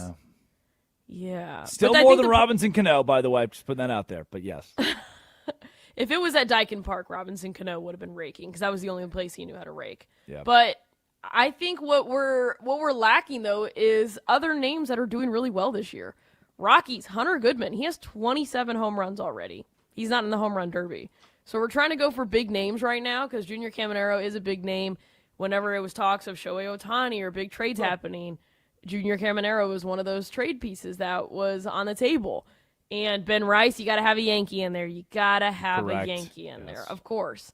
And so we're missing some of that sort of star power. I mean, we have some of the star power, but other guys just don't want to get hurt. Yordan Alvarez doesn't want to get hurt. So what we're having to do is rely on these mid-tier guys. And I also feel like just adding players like Hunter Goodman, who are like, wait, who is this? And put his name on the board. He's really good, and he wants to be in the home run derby. Invite him. We need more people. Can I ask a question, please? Yeah, it's your turn. Who has ever gotten hurt in the history of the home run derby? Is this that prevalent? I don't think you know Yordan Alvarez. There's a reason why he mainly DHs. His position, he was normally an outfielder, but he has bad knees. He's hurt his ankle crossing home plate. Like, there are just a lot of ways that you don't, when your body needs a break, an all-star break, like you should take it if you're injury prone. All right. Justin Verlander's retiring. Before I hop into this one, what do you got on it? Yeah, I mean, he's one of the best. I know he's old and washed now, but he's the only player besides Don Newcomb to win Rookie of the Year, MVP, and Cy Young Award. Oh, yeah. He won 2 World Series. 2 World Series, both with the Astros. Tigers haven't won one since the 80s. But he's also 2011 MVP with a 2.4 ERA. The guy is amazing. He is amazing, and he's legendary. That's why they chose him. That's why Rob Manfred chose him to be the kind of, I'm going to call it the old man of the All-Star game, the honorary, All-Star. And his career is stellar. This guy coming out of Old Dominion University, which I'm in Virginia, so now I know that university. Now I know where that is. But before, not so much. So, yeah, it's great. The man is a legend on the field, and then he goes home to Kate Upton. Like, I just don't know how life could get better than that, so. 2012. Detroit Tigers. They win the AL. Yeah. But they didn't win the World Series that year. No, he didn't win until he was an Astro. Oh, that's brutal. And he's not bringing them one this year, I can tell you that much. Who did they play in 2012? In the 2012 World Series. That is not my strong suit. The Giants. Oh, it's the even year thing, the Giants. Yep. Because the Giants won it in 10, 12, 14. Because Madison Bumgarner, who's still only 29 years old today, was dominant. And then at one point, he's like, wait a second. I could just buy land and have my cows? They're like, yeah. It was a 4-game sweep. No, I'm getting out of here. They should have pitched Justin Verlander all 4 games. They should have Madison Bumgarnered Justin Verlander, and it would have worked. They didn't do it. Verlander retiring. You are losing, as Addie said, a legend of the sport, a legend of the game. Justin Verlander, if in part because of longevity, but as a guy who put together some of the biggest career moments for a pitcher, especially in the modern era, where guys are pitching less and less, where guys are shortening their careers. You get a couple of good years out of him, and then, boop, he's gone. A couple of good years out of him, Tommy John. 2011, maybe the most dominant, one of the most dominant individual seasons we have ever seen and will ever see. AL MVP, Cy Young, same year, pitching Triple Crown. 24 wins, 250 strikeouts, and a 2.40 ERA. All 3 of those led the American League. The pitching Triple Crown. 2007, no hits the Milwaukee Brewers. 2011, no hits the Blue Jays. 2019, mid-career resurgence, Houston Astros, no-hitter against, again, the Toronto Blue Jays. This guy Again, in an era where we're used to starting pitchers throwing for a peak of 5-6 years and then injuries withering away their arms, or they go somewhere else, they fall into wherever Max Scherzer is, into the land of shadow and flame. 2007, Justin Verlander threw a no-hitter. 2019, Justin Verlander threw a no-hitter. That's nuts, dog. The way those two, the 12-year gap, and he's still dealing like that. 2017, 2022, big game pitcher involved in both of those World Series. It elevated Verlander to the status of a guy you're like, all right, yeah, no, Justin Verlander is legit. World Series champion. Helped win a World Series on 2 occasions with the Astros and was pivotal in both of those campaigns. And then 2006, Rookie of the Year. First rookie pitcher in history to win 10 games before the end of June. Instant impact guy in Detroit. 10-year run, over 10-year run in Detroit. And now he's back there to finish off a career that he has 3,500 strikeouts in. And an AL Comeback Player of the Year award, by the way. People forget. The streets forget. Justin Verlander is back. I told you that we would whip around Major League Baseball with the current standings, and I'm backing that up. The New York Yankees are now 5 games back. And the Tampa Bay Rays in the American League East. Tampa, 18 games above 500 at 54-36. The Yankees and the Rays, the only 2 teams in the division above 500. In the Central, 2 teams above 500. Chicago White Sox lead the division. Yep, didn't see that coming, did you? And the Cleveland Guardians sit second, a game back of the White Sox. Detroit, Justin Verlander still injured. His hope is to come back to finish out the season with Detroit and finish off strong. They're 5.5 games back of first place at 42-50. And in the AL West, everyone pretty much sucks. The Mariners lead it. They're a game above 500. The Rangers right behind them, dead even, 46-46. And the Astros 2 games back at the first place spot at 46-49. Whereas in the NL, dominance across the board. And despite a skid, the Atlanta Braves still lead the East. They're 3 games up. The Phillies and the Marlins. Yes, the Marlins are good now. In the Central, the Brewers lead the division at 58-34. And in the NL West, I should say National League West, the Dodgers lead the way. No surprises there. 14 games ahead of the San Diego Padres. When we come back, finally, thank you. Been asking for this one. Brendan Sorsby bet $90,000, a lot of which came on his own team. Then he played for Cincinnati, and they didn't know about it. I'm not buying it. And finally, Cincinnati gets investigated over Brendan Sorsby's gambling habits that were hidden when he transferred from the Bearcats to the Red Raiders of Texas Tech. This is Westwood One Sports and the Westwood One Sports app. This is the Drake Toll Show.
It is the Drake Toll Show.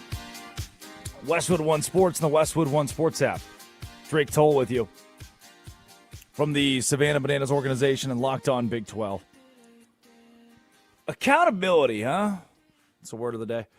In the middle of the World Cup, France, Argentina, still a couple of the favorites. Erling Haaland and Harry Kane will square off this weekend. Gosh, kind of rocks, doesn't it? The world coming together on this the waving flag song. Waka Waka Africa. The United States not being in it is signifying the death of soccer as we know it in this country, and we don't know it. So it's just the death of nothing. If soccer never was alive, if the tree falls in the woods and no one's around to hear it, it does not make a sound. If soccer's played in the United States and no one cares to watch it, does it really matter? Well, it hasn't. It just comes around every 4 years. It's the dog that I had for 3 weeks that died. Now, it's still tough to tell kids the dog's dead. But within 72 hours, I'm probably going to get over it.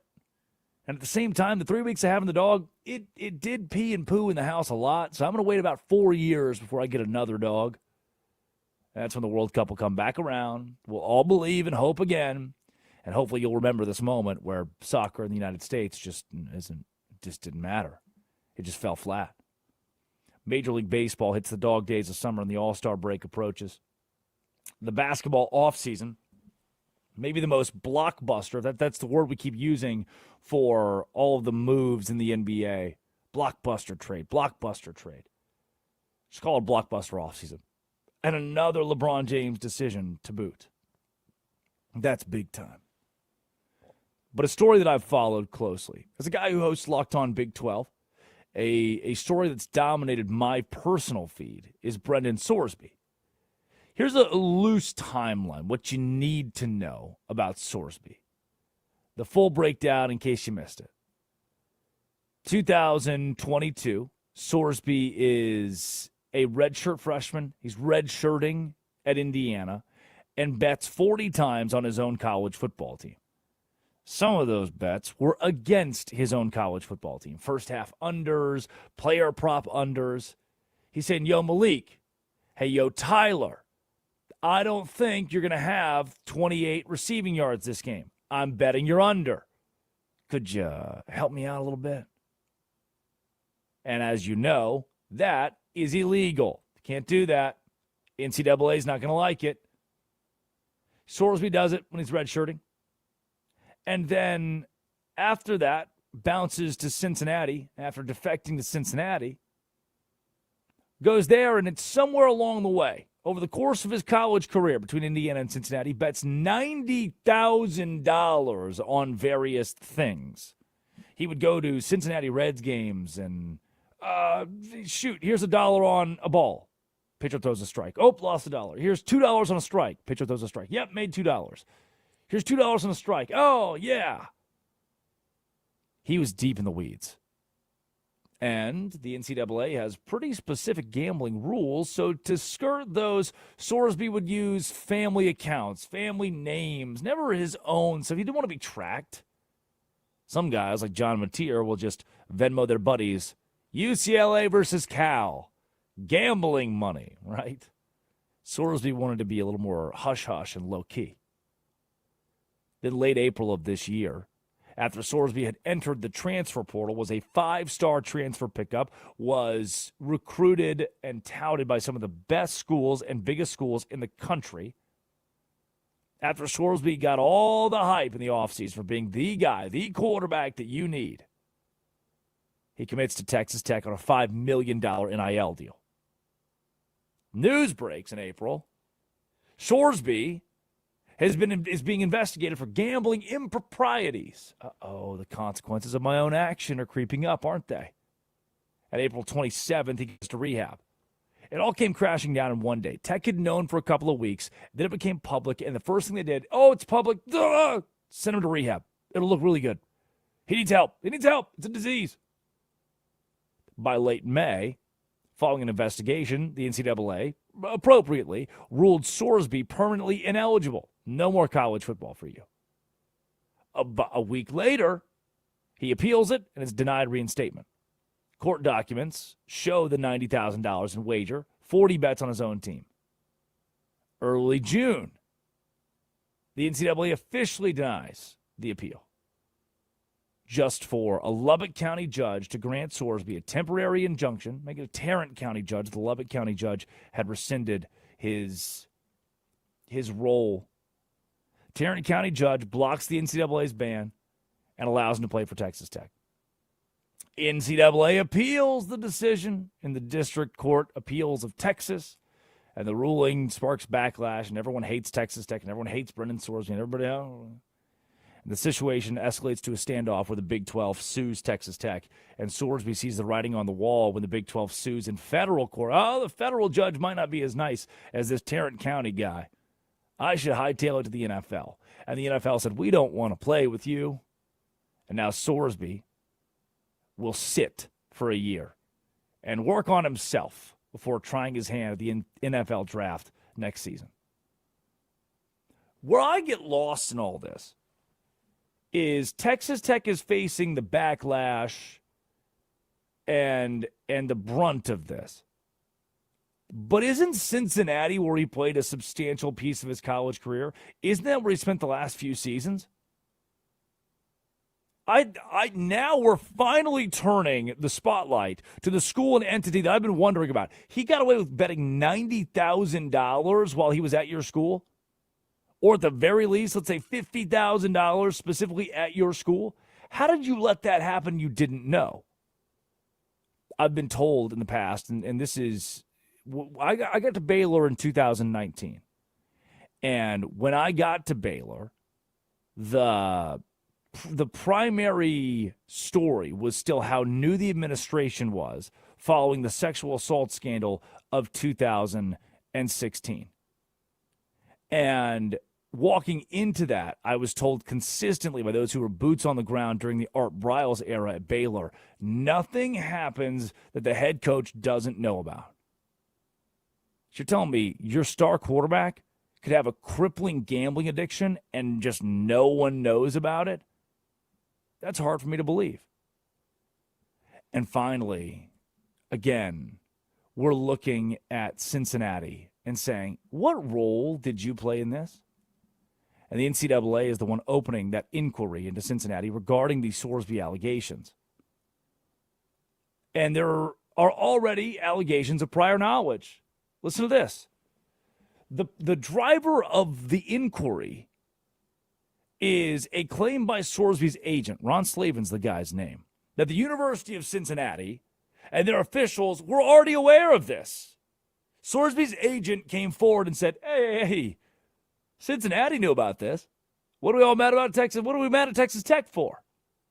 They were aware of his sports betting habits while on the roster.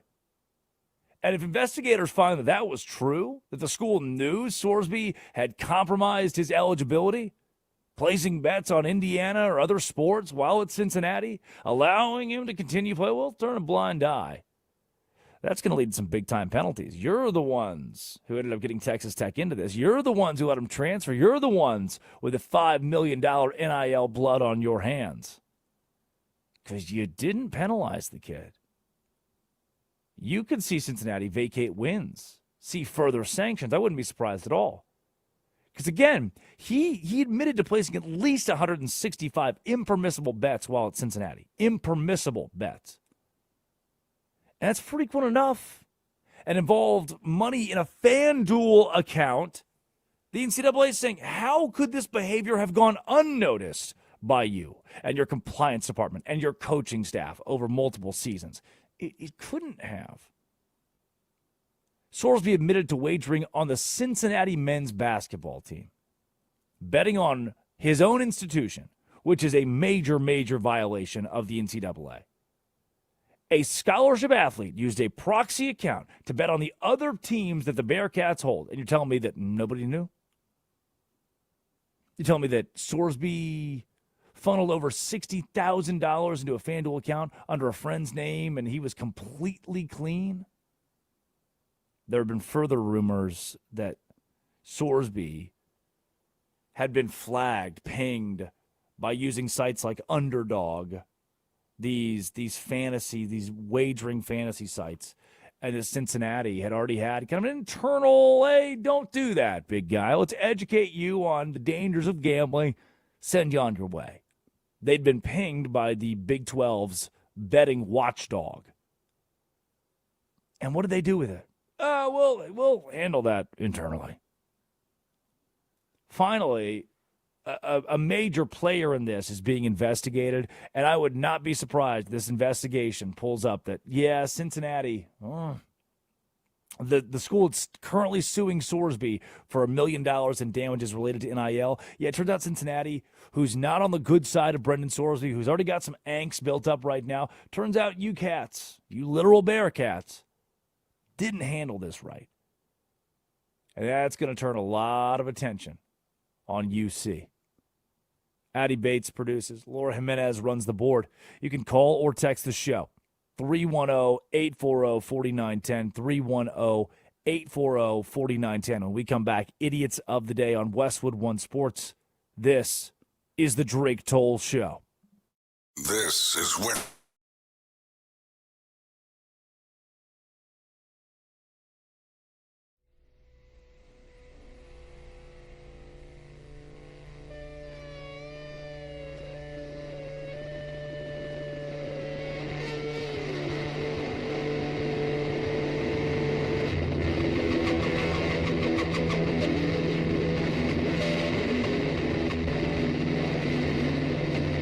I like to dream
It is the Drake Toll Show.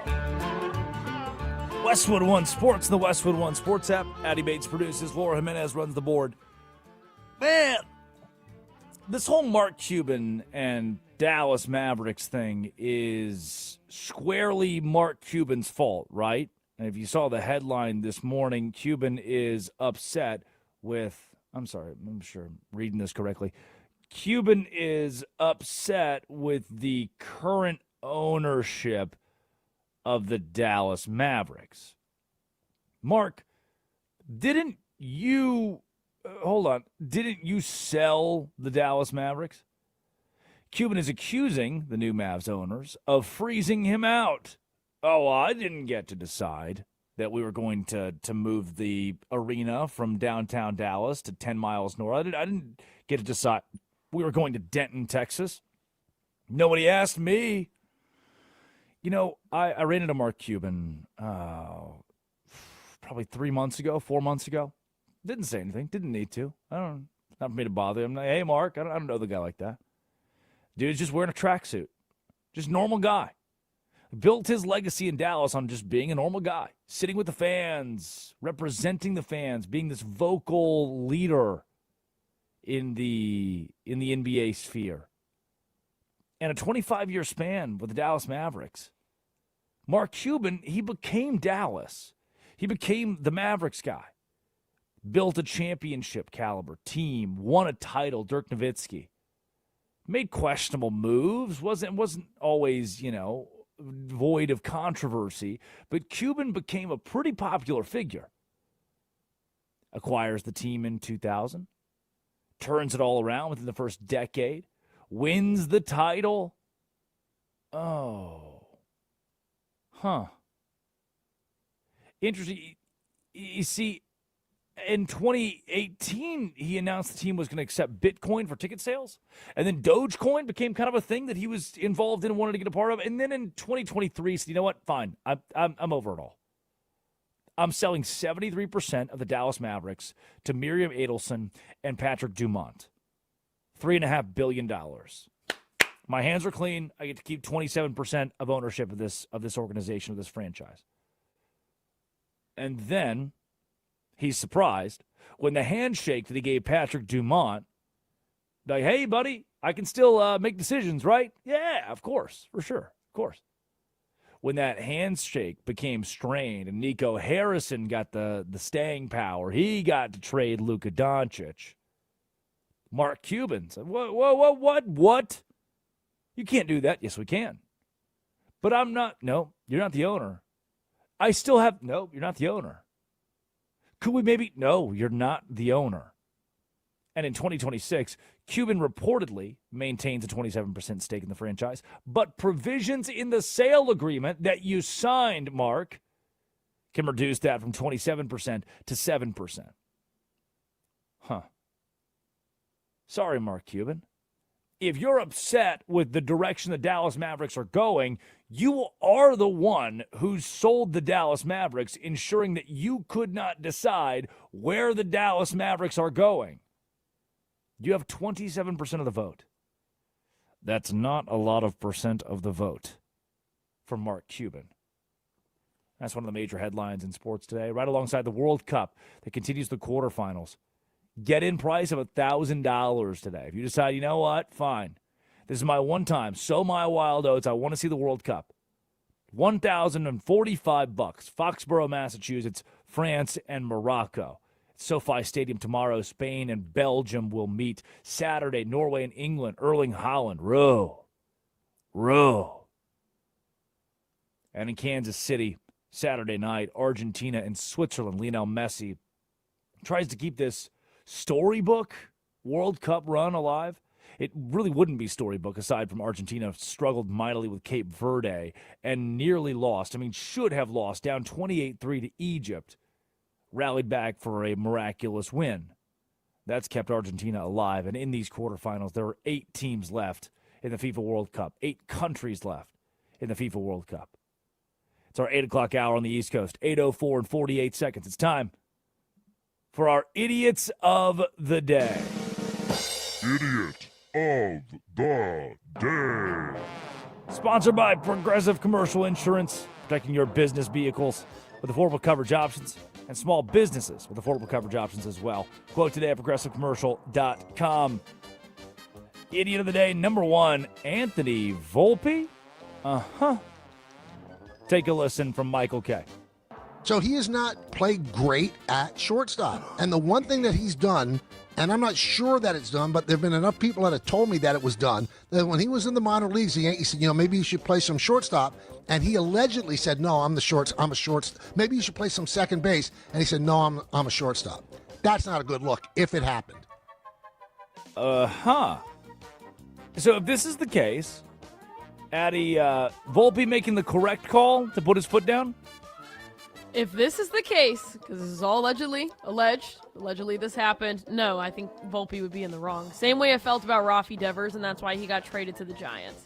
He said, I'm a third baseman, and even though defensively he was not a good third baseman, and they wanted to move him to first to allow Bregman to maybe get some reps over there, Alex Bregman, that's why Rafi got traded, because he threw a fit.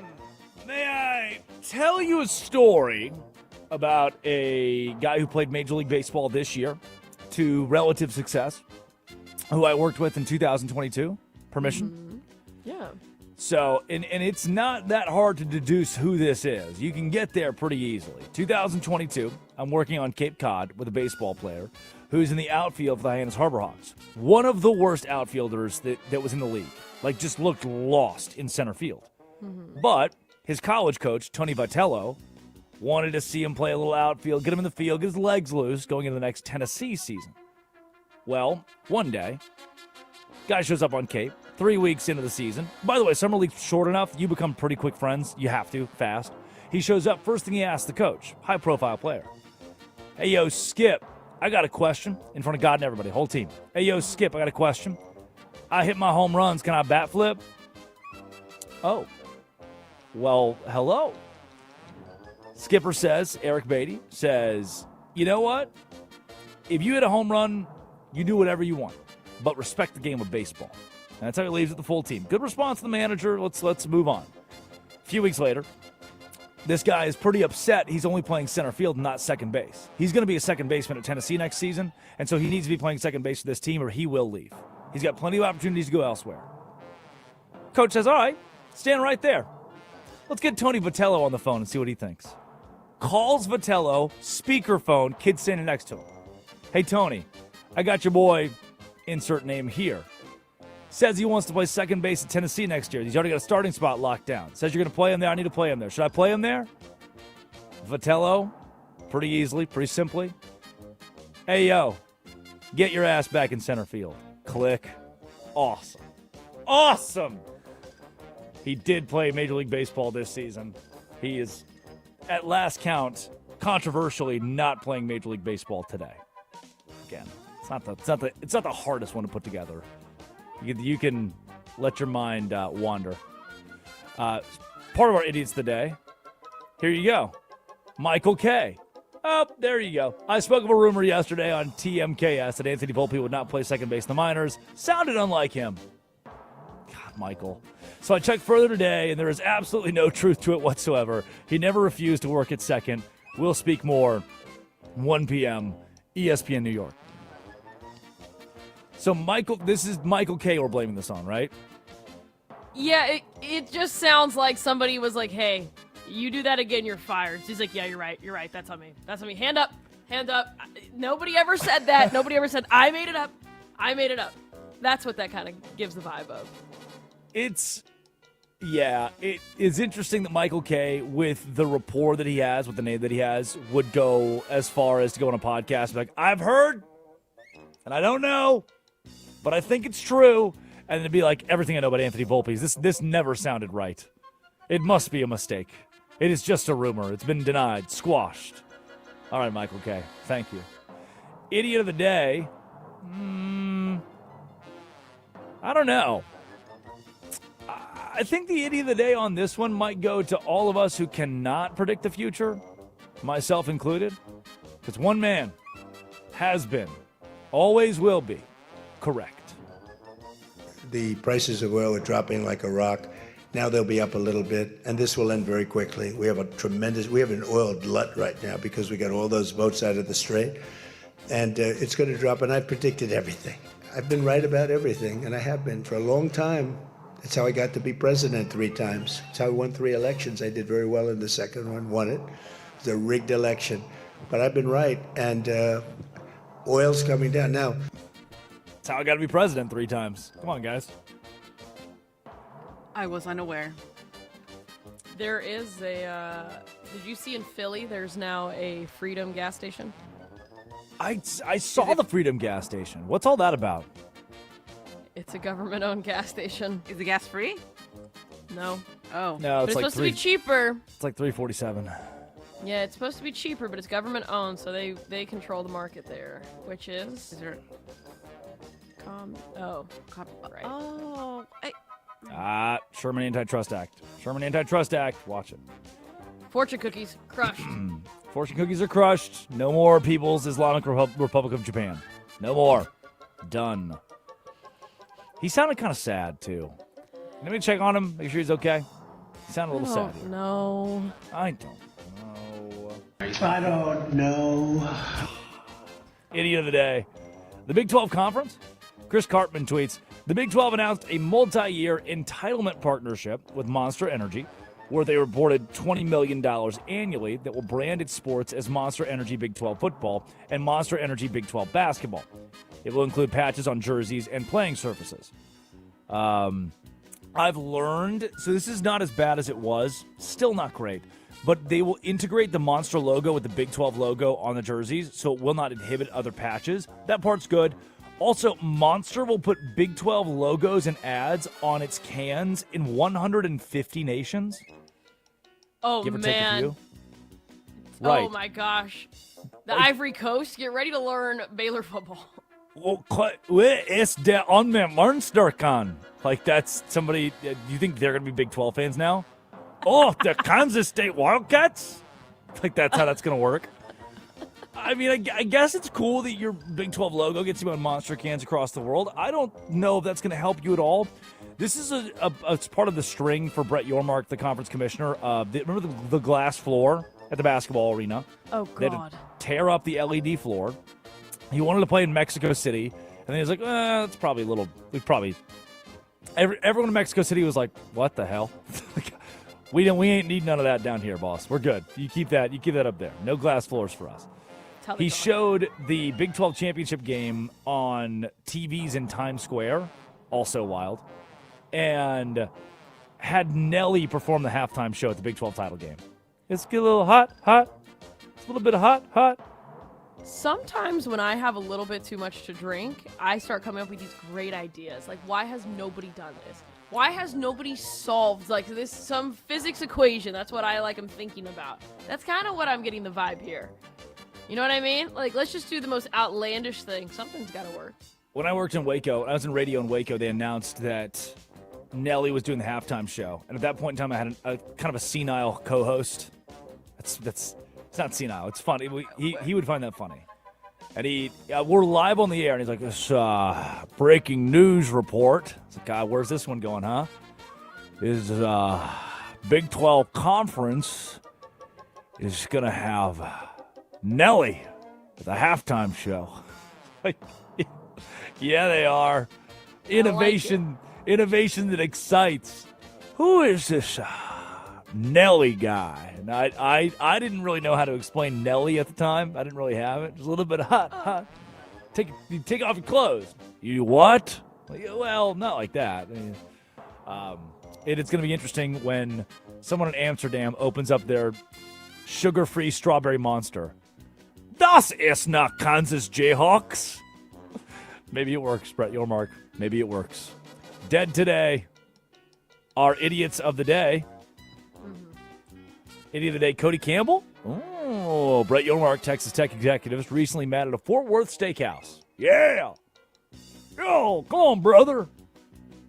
To bury the Brendan Sorsby hatchet. A, quote, tough reconciliation process remains ongoing. Meanwhile, the Sorsby saga continues. The NCAA has sent Cincinnati a letter of inquiry. Right? That part's good. Cincinnati's going to be investigating this whole thing. Nice. Very nice that they went to a steakhouse in Fort Worth. Brother. Try to smooth things over. Cody Campbell, this power broker at Texas Tech that's giving all the money to the NIL and helping run the whole thing, said of the meeting, quote, "We want to find a way to get all other Big 12 schools to elevate themselves. Everybody needs to do some version of what we've done. That's the path forward for this conference. A rising tide lifts all boats." I've seen what corruption can do for me. Listen, brothers, it can do much for you as well. Cody Campbell is inviting the rest of the Big 12 Conference to partake in whatever Texas Tech is smoking over there. It's all West Texas. You guys should all get gambling quarterbacks, then fight like hell to keep them and become a national embarrassment. And Nebraska declines to play you in volleyball now. Good message. He was not at Big 12 Media Days. No Cody Campbell. He was notably there last year. Talked to him last year. Didn't show up this year. Yeah, that's the one dude a lot of people want to talk to. It's the one dude. Can't get a hold of him. When we come back, PJ Glasser joins the show. It is Westwood One Sports and the Westwood One Sports app. This is the Drake Toll Show. We know you're...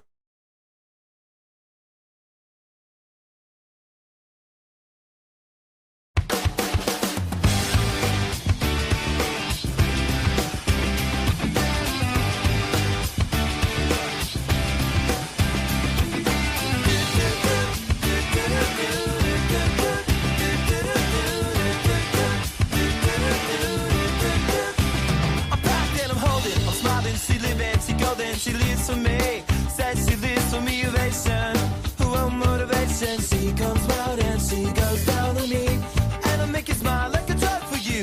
Do ever what you wanna do, coming over you. Keep on smiling what we go through. One stop to the rhythm that defines you. And I speak to you like the chorus to the verse. Drop another line like the Dakota with the curse.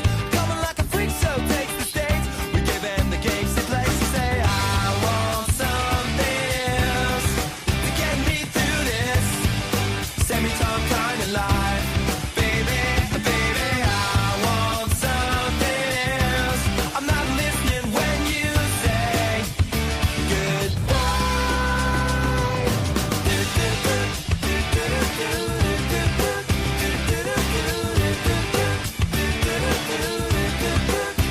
The sky was gold, it was rose. I was taking sips of it to my nose, and I wish I could get back there, someplace back there, smiling in the pictures you would take.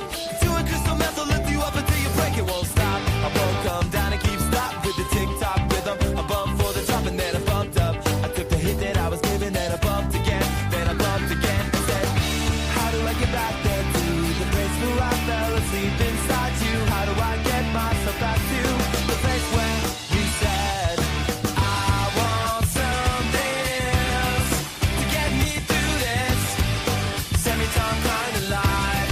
Baby, baby, I want something else. I'm not listening when you say goodbye. I believe in the sand beneath my toes. The beach gives a feeling, energy feeling. I believe in the faith that grows, and the full I go can make me cry. When I'm with you, I feel like I could die, and that would be alright, alright. And when the plane came in, she said she was crossing the velvet ribbons in the sea. We tripped on the earth to feel alive. But now I'm struggling to survive those days you were wearing that velvet dress. You're the priestess, I must confess. Those little red panties, they passed the test. So I took around the belly, face down on the mattress one. And you hold me, and we are broken. Still it's all that I wanna do, just to live and I'll feel myself heavy off the ground. I'm scared, I'm not coming down. No, no, and I won't run from my life. She's got the toss now locked down in a smile, but nothing is alright, alright. I want something else to get me through this life. Baby, I want something else. Not listening when you say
down on me. And I make you smile like a drug for you. Do ever what you wanna do, coming over you. Keep on smiling what we go through. One stop to the rhythm that divides you. And I speak to you like the chorus to the verse. Drop another line like a coda with the curse.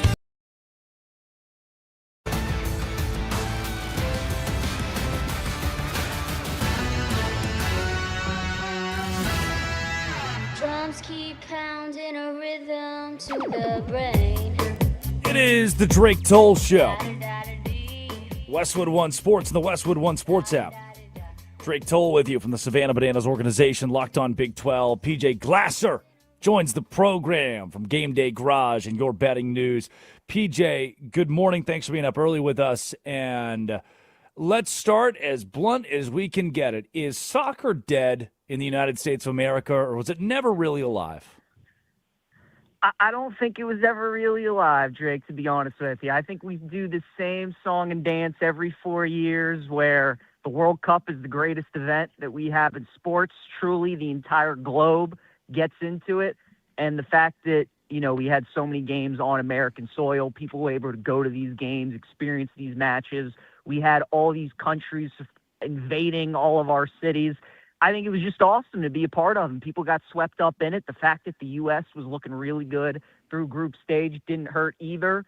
But, you know, we'll talk about the U.S.-Belgium game probably for the rest of the week, and when the World Cup's over and football will be back, Drake, I think that soccer will remain what it was, and we'll do the same thing 4 years from now in the next World Cup. PJ, as somebody who follows sports across the spectrum, especially the professional level and, college at this point is professional within itself, is there a need for a Big Five? Does the United States need soccer, or are we comfortable with the current Big Four sports just being what they are? No, I think, the Big Four sports have been what they are for a while, NFL, NBA, MLB, and NHL. I don't think that's going to change anytime soon.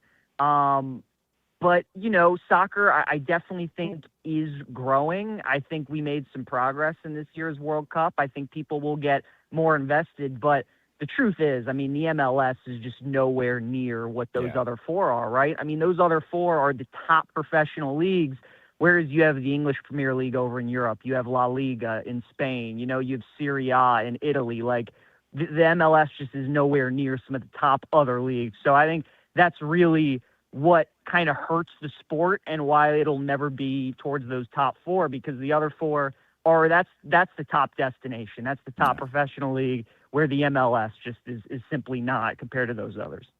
PJ Glasser joins the Drake Toll Show from Game Day Garage and Your Betting News. You've heard him multiple times here on Westwood One Sports.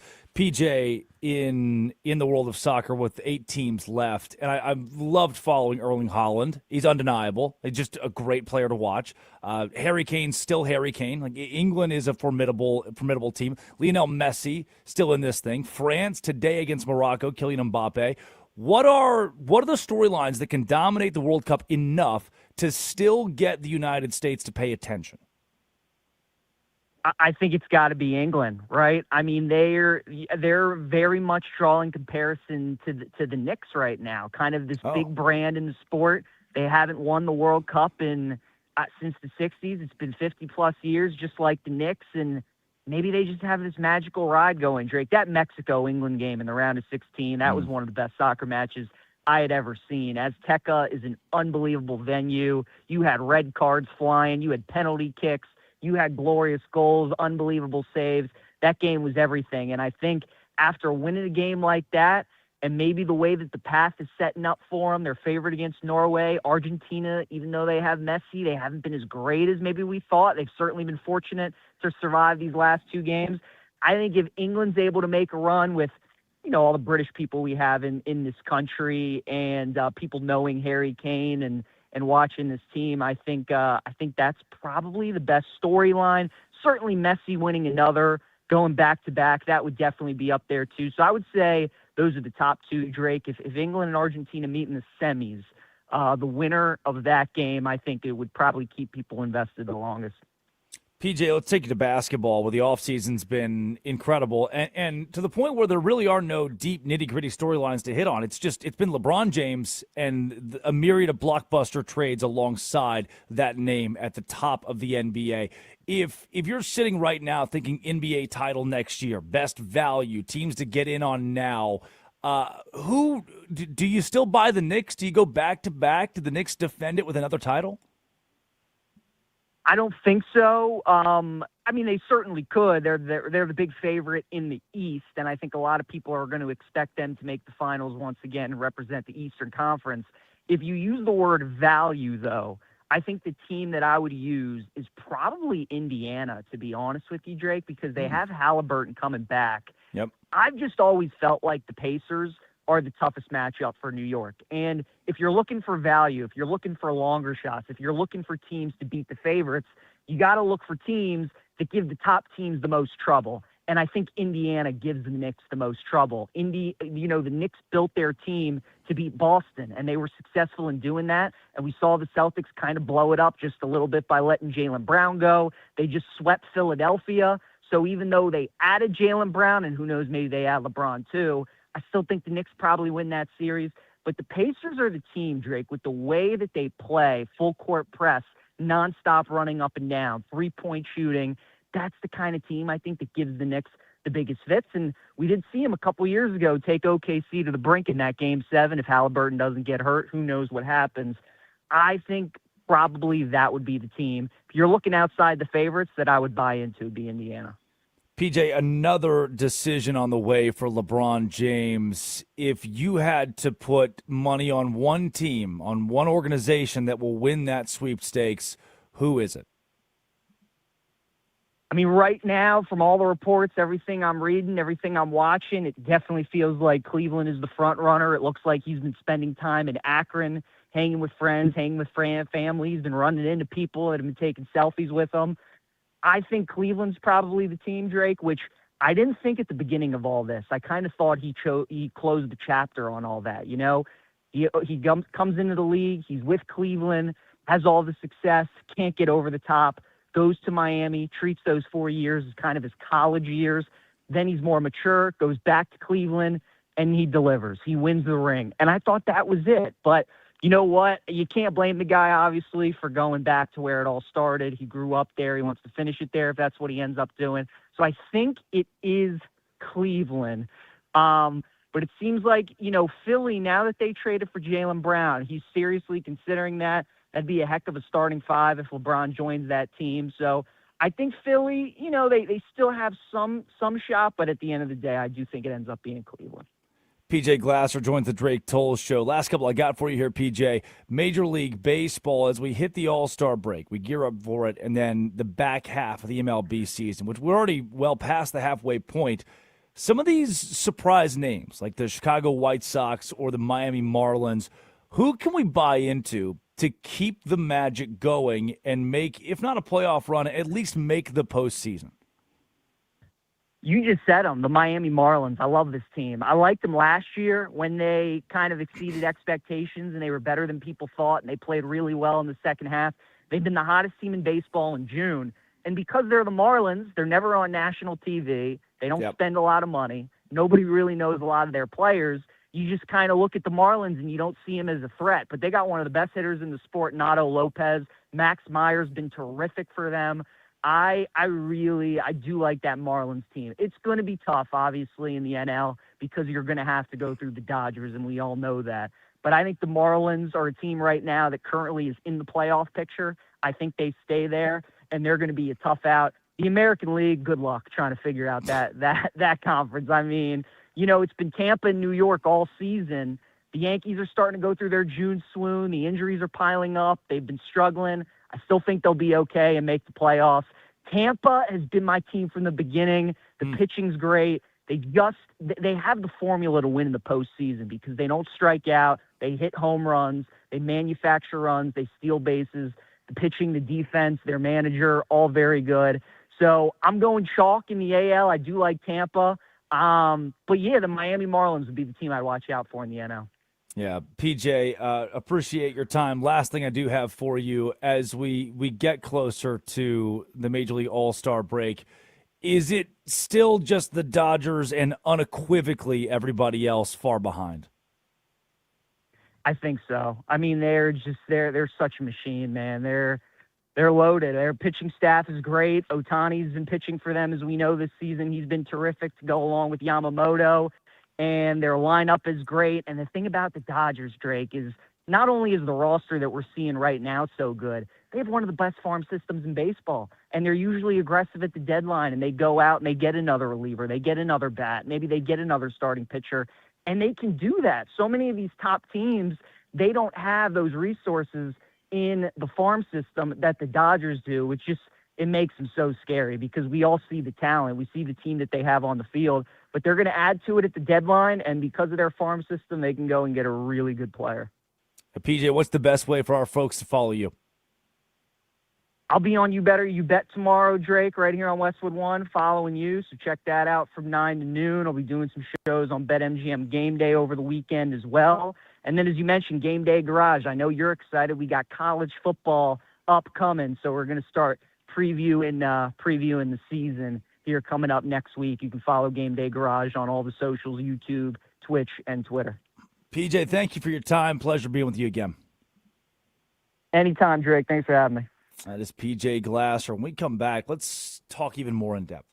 World Cup, Ian Darke, legendary football commentator on national TV for decades, will join the Drake Toll Show to talk about this iteration of the World Cup in the United States of America as the U.S. fell in the round of 16. Again, it's kind of what we do here. That is when we return. Ian Darke joins the program. Addie Bates produces. Laura Jimenez runs the board. It is Westwood One Sports and the Westwood One Sports app. This is the Drake Toll Show.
got a sweet little body as you're rolling in the caddy with me. It is the Drake Toll Show. Westwood One Sports and the Westwood One Sports app. Drake Toll with you from the Savannah Bananas organization and Locked On Big 12 to our 300 affiliates across the country. Good morning. And the World Cup is still happening. Despite the lack of the United States being in the remaining field, the World Cup is very much still happening. And we were treated to one of the best games in knockout round memory when Argentina and Egypt squared off a couple of days ago. And today we get Morocco, one of these new world presences in the sport, against France and Kylian Mbappe, 3 o'clock Eastern time. And now, taking time to join the Drake Toll Show, Ian Dark, legendary national soccer football broadcaster. Ian, I'm super appreciative of you for taking time early this morning with us. It's been the topic we've tackled a lot this week. I'd love to get your perspective. The United States, a lot of folks are blaming on the lack of a formidable youth system. What is the reason the U.S. has this glass ceiling in the World Cup? That's a very good question, Drake, and there's a lot of people trying to sort out what that answer is. This team, I saw them a few months ago and thought they're too easy to play against. The defense isn't good enough. It's too shaky. You make chances against it. It looked like they'd solved the problem. In the group phase, they played well. They had a lot of spark. They had a lot of energy. They had a lot of dynamism.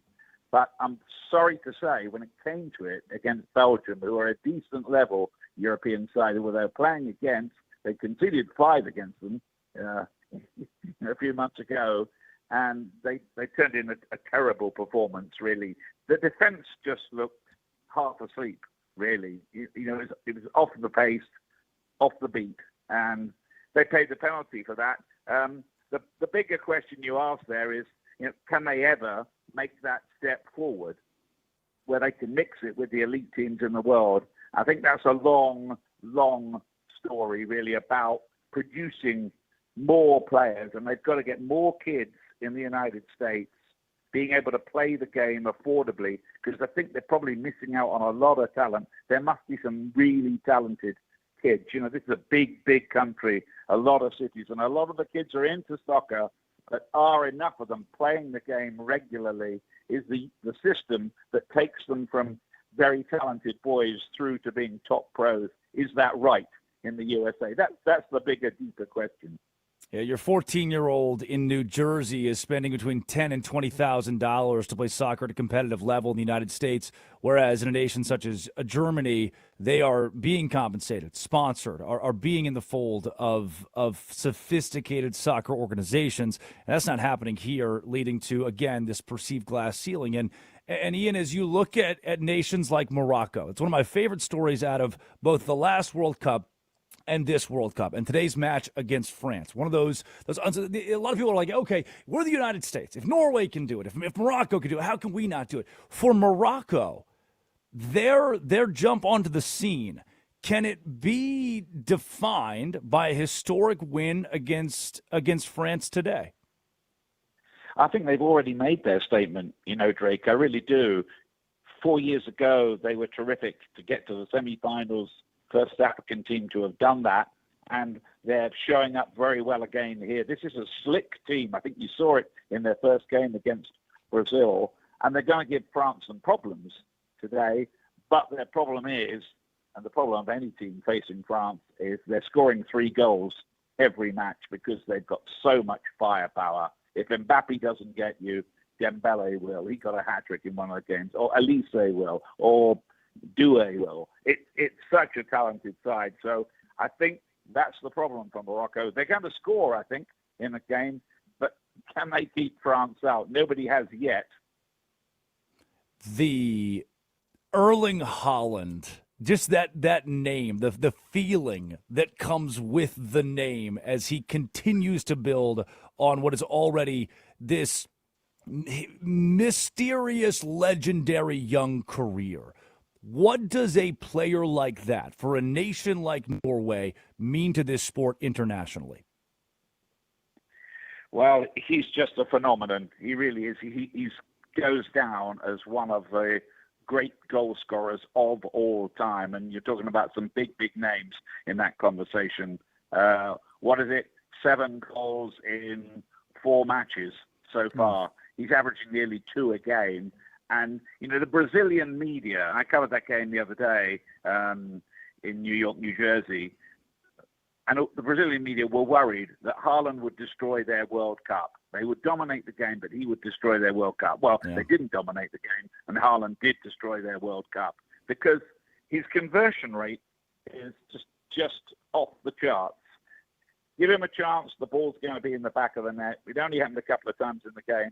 The ball was in the back of the net. So that's what England are up against in this quarterfinal. They know all about him, of course, from the Premier League, but everybody knows all about him, and nobody manages to stop him.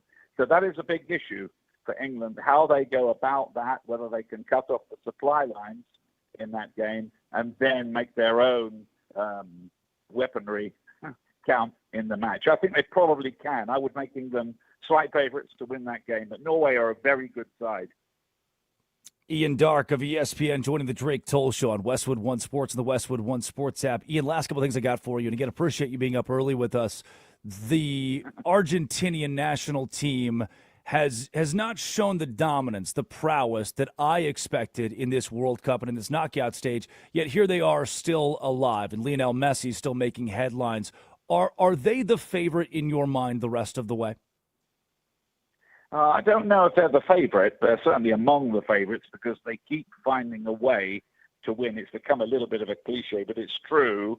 And there's the Messi factor. I mean, here's an amazing stat for you. I know you love stats in the US, but of his 21 World Cup goals, 15 of them have been scored since he was 35 years old. Wow. So he's like the Benjamin Button. He defies all the logic. You're not supposed to be that good when you're 39, but he still is. His chance taking, his football IQ shines out from every game they play. But Argentina do look a bit vulnerable at the back. 3-2 against Cape Verde, 3-2 against Egypt. A lot of controversy. Egypt think they had a raw deal from the officials. They've got a bit of a point, if I'm honest with you. Switzerland, they're playing Argentina next. Don't write them off. They're very, very organized, very obdurate team. They know what they're doing. They're going to make it hard, I think, for Argentina. But, yeah, Drake, to go back to your point, Argentina, yeah, you would fancy them to get through and maybe be in a meeting with England or maybe with Erling Haaland in the semi-finals. And don't worry about waking me up early, by the way. I've got to go and get some egg and bacon in a moment. Ian Dark on the Drake Toll Show, the legendary broadcaster. Last thing I've got, and again, just so appreciative of the opportunity to get your thoughts on this World Cup, and in the standpoint of the international events you've been a part of, the World Cups that you've seen. Where does the U.S. sit as a host nation for an event like this? And does North America, or the U.S., Canada, Mexico, deserve frequent nods to host the World Cup? Yeah, I think they do.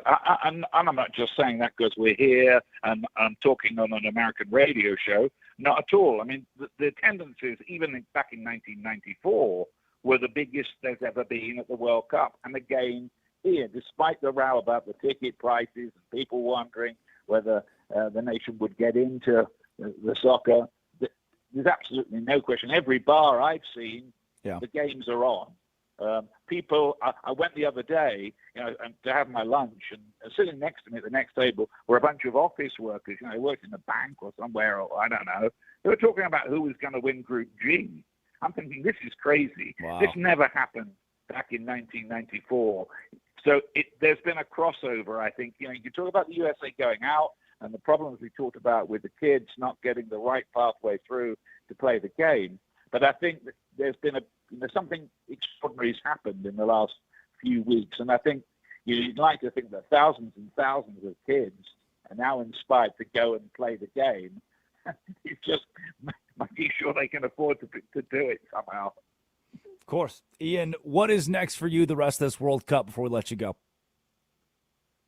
Well, just one more game for me. I was always going to just go up to the quarterfinals because, that's just the way it is. And I'll be doing Argentina's game against Switzerland in Kansas City. So I'll be flying from Dallas to Kansas City today to meet the good people there and look forward to what I think might be quite a dramatic game. But, we've got to that stage now where they're all huge games. And I think you'll agree, even if you're not a great devotee of this game the rest of the year, it has been dramatic and it has been good, and the audiences and ratings are through the roof. Well, enjoy Arrowhead Stadium, one of the legendary venues of the nation. And Ian, thank you again for your time this morning. Thank you, Drake. And as Ian Dark joining the Drake Toll Show, ESPN, all over the World Cup and has been for decades now at the top of broadcasts. He was at, we'll have him on again next week to talk about Mayweather and Holyfield. Yeah, Tyson Holyfield. He was the Tyson Holyfield fight. We'll have to, the second one, I believe. We have to get him on again. Incredible stuff. Thank you to Addie Bates for landing Ian today. The rest of the, I know I've given you the whole spiel about how soccer, it was never really been a thing in the United States. We don't necessarily need it, have to have it, and it's still not a thing in the United States. And slowly it's catching on, as you heard Ian, people in bars talking about, hey, group stage, how's Group D looking this week? That's unique. That's rare. We don't have that very often. And again, he said it didn't have it in 1994. Does it mean that that's going to become a staple of the United States? No, I don't foresee the youth program changing overnight. But still, Gillette Stadium today, Foxborough, Massachusetts. That's where I watched Paraguay and Germany a week ago. Was blown away with the atmosphere of the World Cup. Was blown away to have the opportunity to attend a World Cup. It's going to be the same today. Sold out to the brim. Spain, Belgium, Friday. SoFi Stadium. Same thing. Packed. Sold out to the brim. The United States of America accepting soccer as a sport that they can still buy into. And Saturday, Norway and England in Miami Gardens, Hard Rock Stadium. Argentina and Switzerland, where Ian will be. Kansas City, Missouri, and Arrowhead Stadium. It is Westwood One Sports, the Westwood One Sports app. Addie Bates does produce. Laura Jimenez runs the board. Mark Cuban is mad that he's no longer the owner of the Dallas Mavericks, and he wants to make changes, but he's also no longer the owner of the Dallas Mavericks. Brendan Sorsby, finally, Cincinnati is going to be investigated. Pride, the NCAA will at least look into how a university could have seen a player make so many wagers and never really picked up on the fact he was doing many illegal things. Justin Verlander retiring after the 2026 season, and Caitlin Clark, unfair treatment.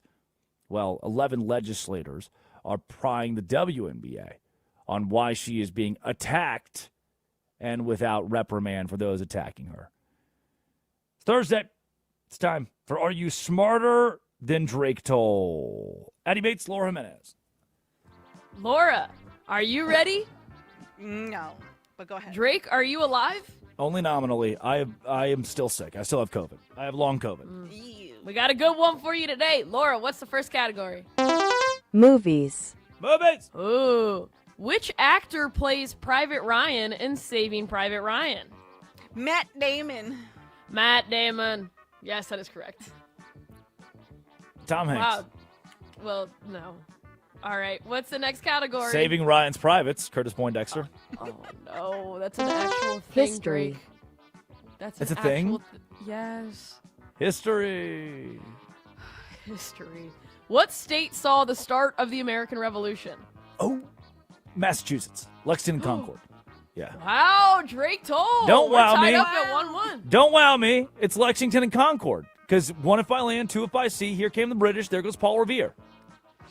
They came? I'm not a history minor. Common knowledge, man. It's not common knowledge. I don't know that. What's Americans, the next category? It happened 250 years ago. Music. Music. Which famous acoustic artist tragically died in a Eric plane Clapton. crash while piloting his own plane in 1997? Piloting his own plane? Oh, I don't know. Which, Keith Whitley's plane crash. He wasn't flying it himself. So not No, Richie Valens, Buddy Keith Holly. Whitley drank himself to death, Drake. Ah! Like Jeff Buckley. No, that was the Mississippi River. What's the one? Not Buddy I'll Holly? get you. No, No, that's plane 1997. crash a long time ago. Right. 97. John Denver's not on Yes! his own plane. Oh. It's John? It's John Denver? Okay. Yeah, it is. Yeah, he was piloting his own plane. I didn't know he was alone. Wow, I didn't know he was piloting that. Ran out of oxygen. Not good, Maybe John. soon. Not good. What's the next category? Science. What color is Mars's sunset? Green. Yellow? Blue. Wow. Final category? Random. Random. Cape Canaveral is located in which U.S. state? Florida. I don't know. Drake wins this one. That's where he launched the rockets, Laura. Challenger. Hardly know her. That's where we go to the moon. They're still finding pieces of the Challenger today. R.I.P. in peace. Dead today. Obituaries. Bad O-rings. Yeah. John Lund will join you tomorrow. I'm going to the beach. I get a vacation. No banana ball games this weekend. I can't believe it. The UV is 10. Wow. Addie Bates produces. Laura Jimenez runs the board. Colin Jones, Armin Williams, Bruce Gilbert, and Ryan McGuire. Thank you all for a job. It is Westwood One Sports, the Westwood One Sports app. Coming up, You Better, You Bet. Nick Costos, fastest show in all of sports. I will see you cats again on Monday. Enjoy John Lund. This has been, always will be, The Drake Toll Show.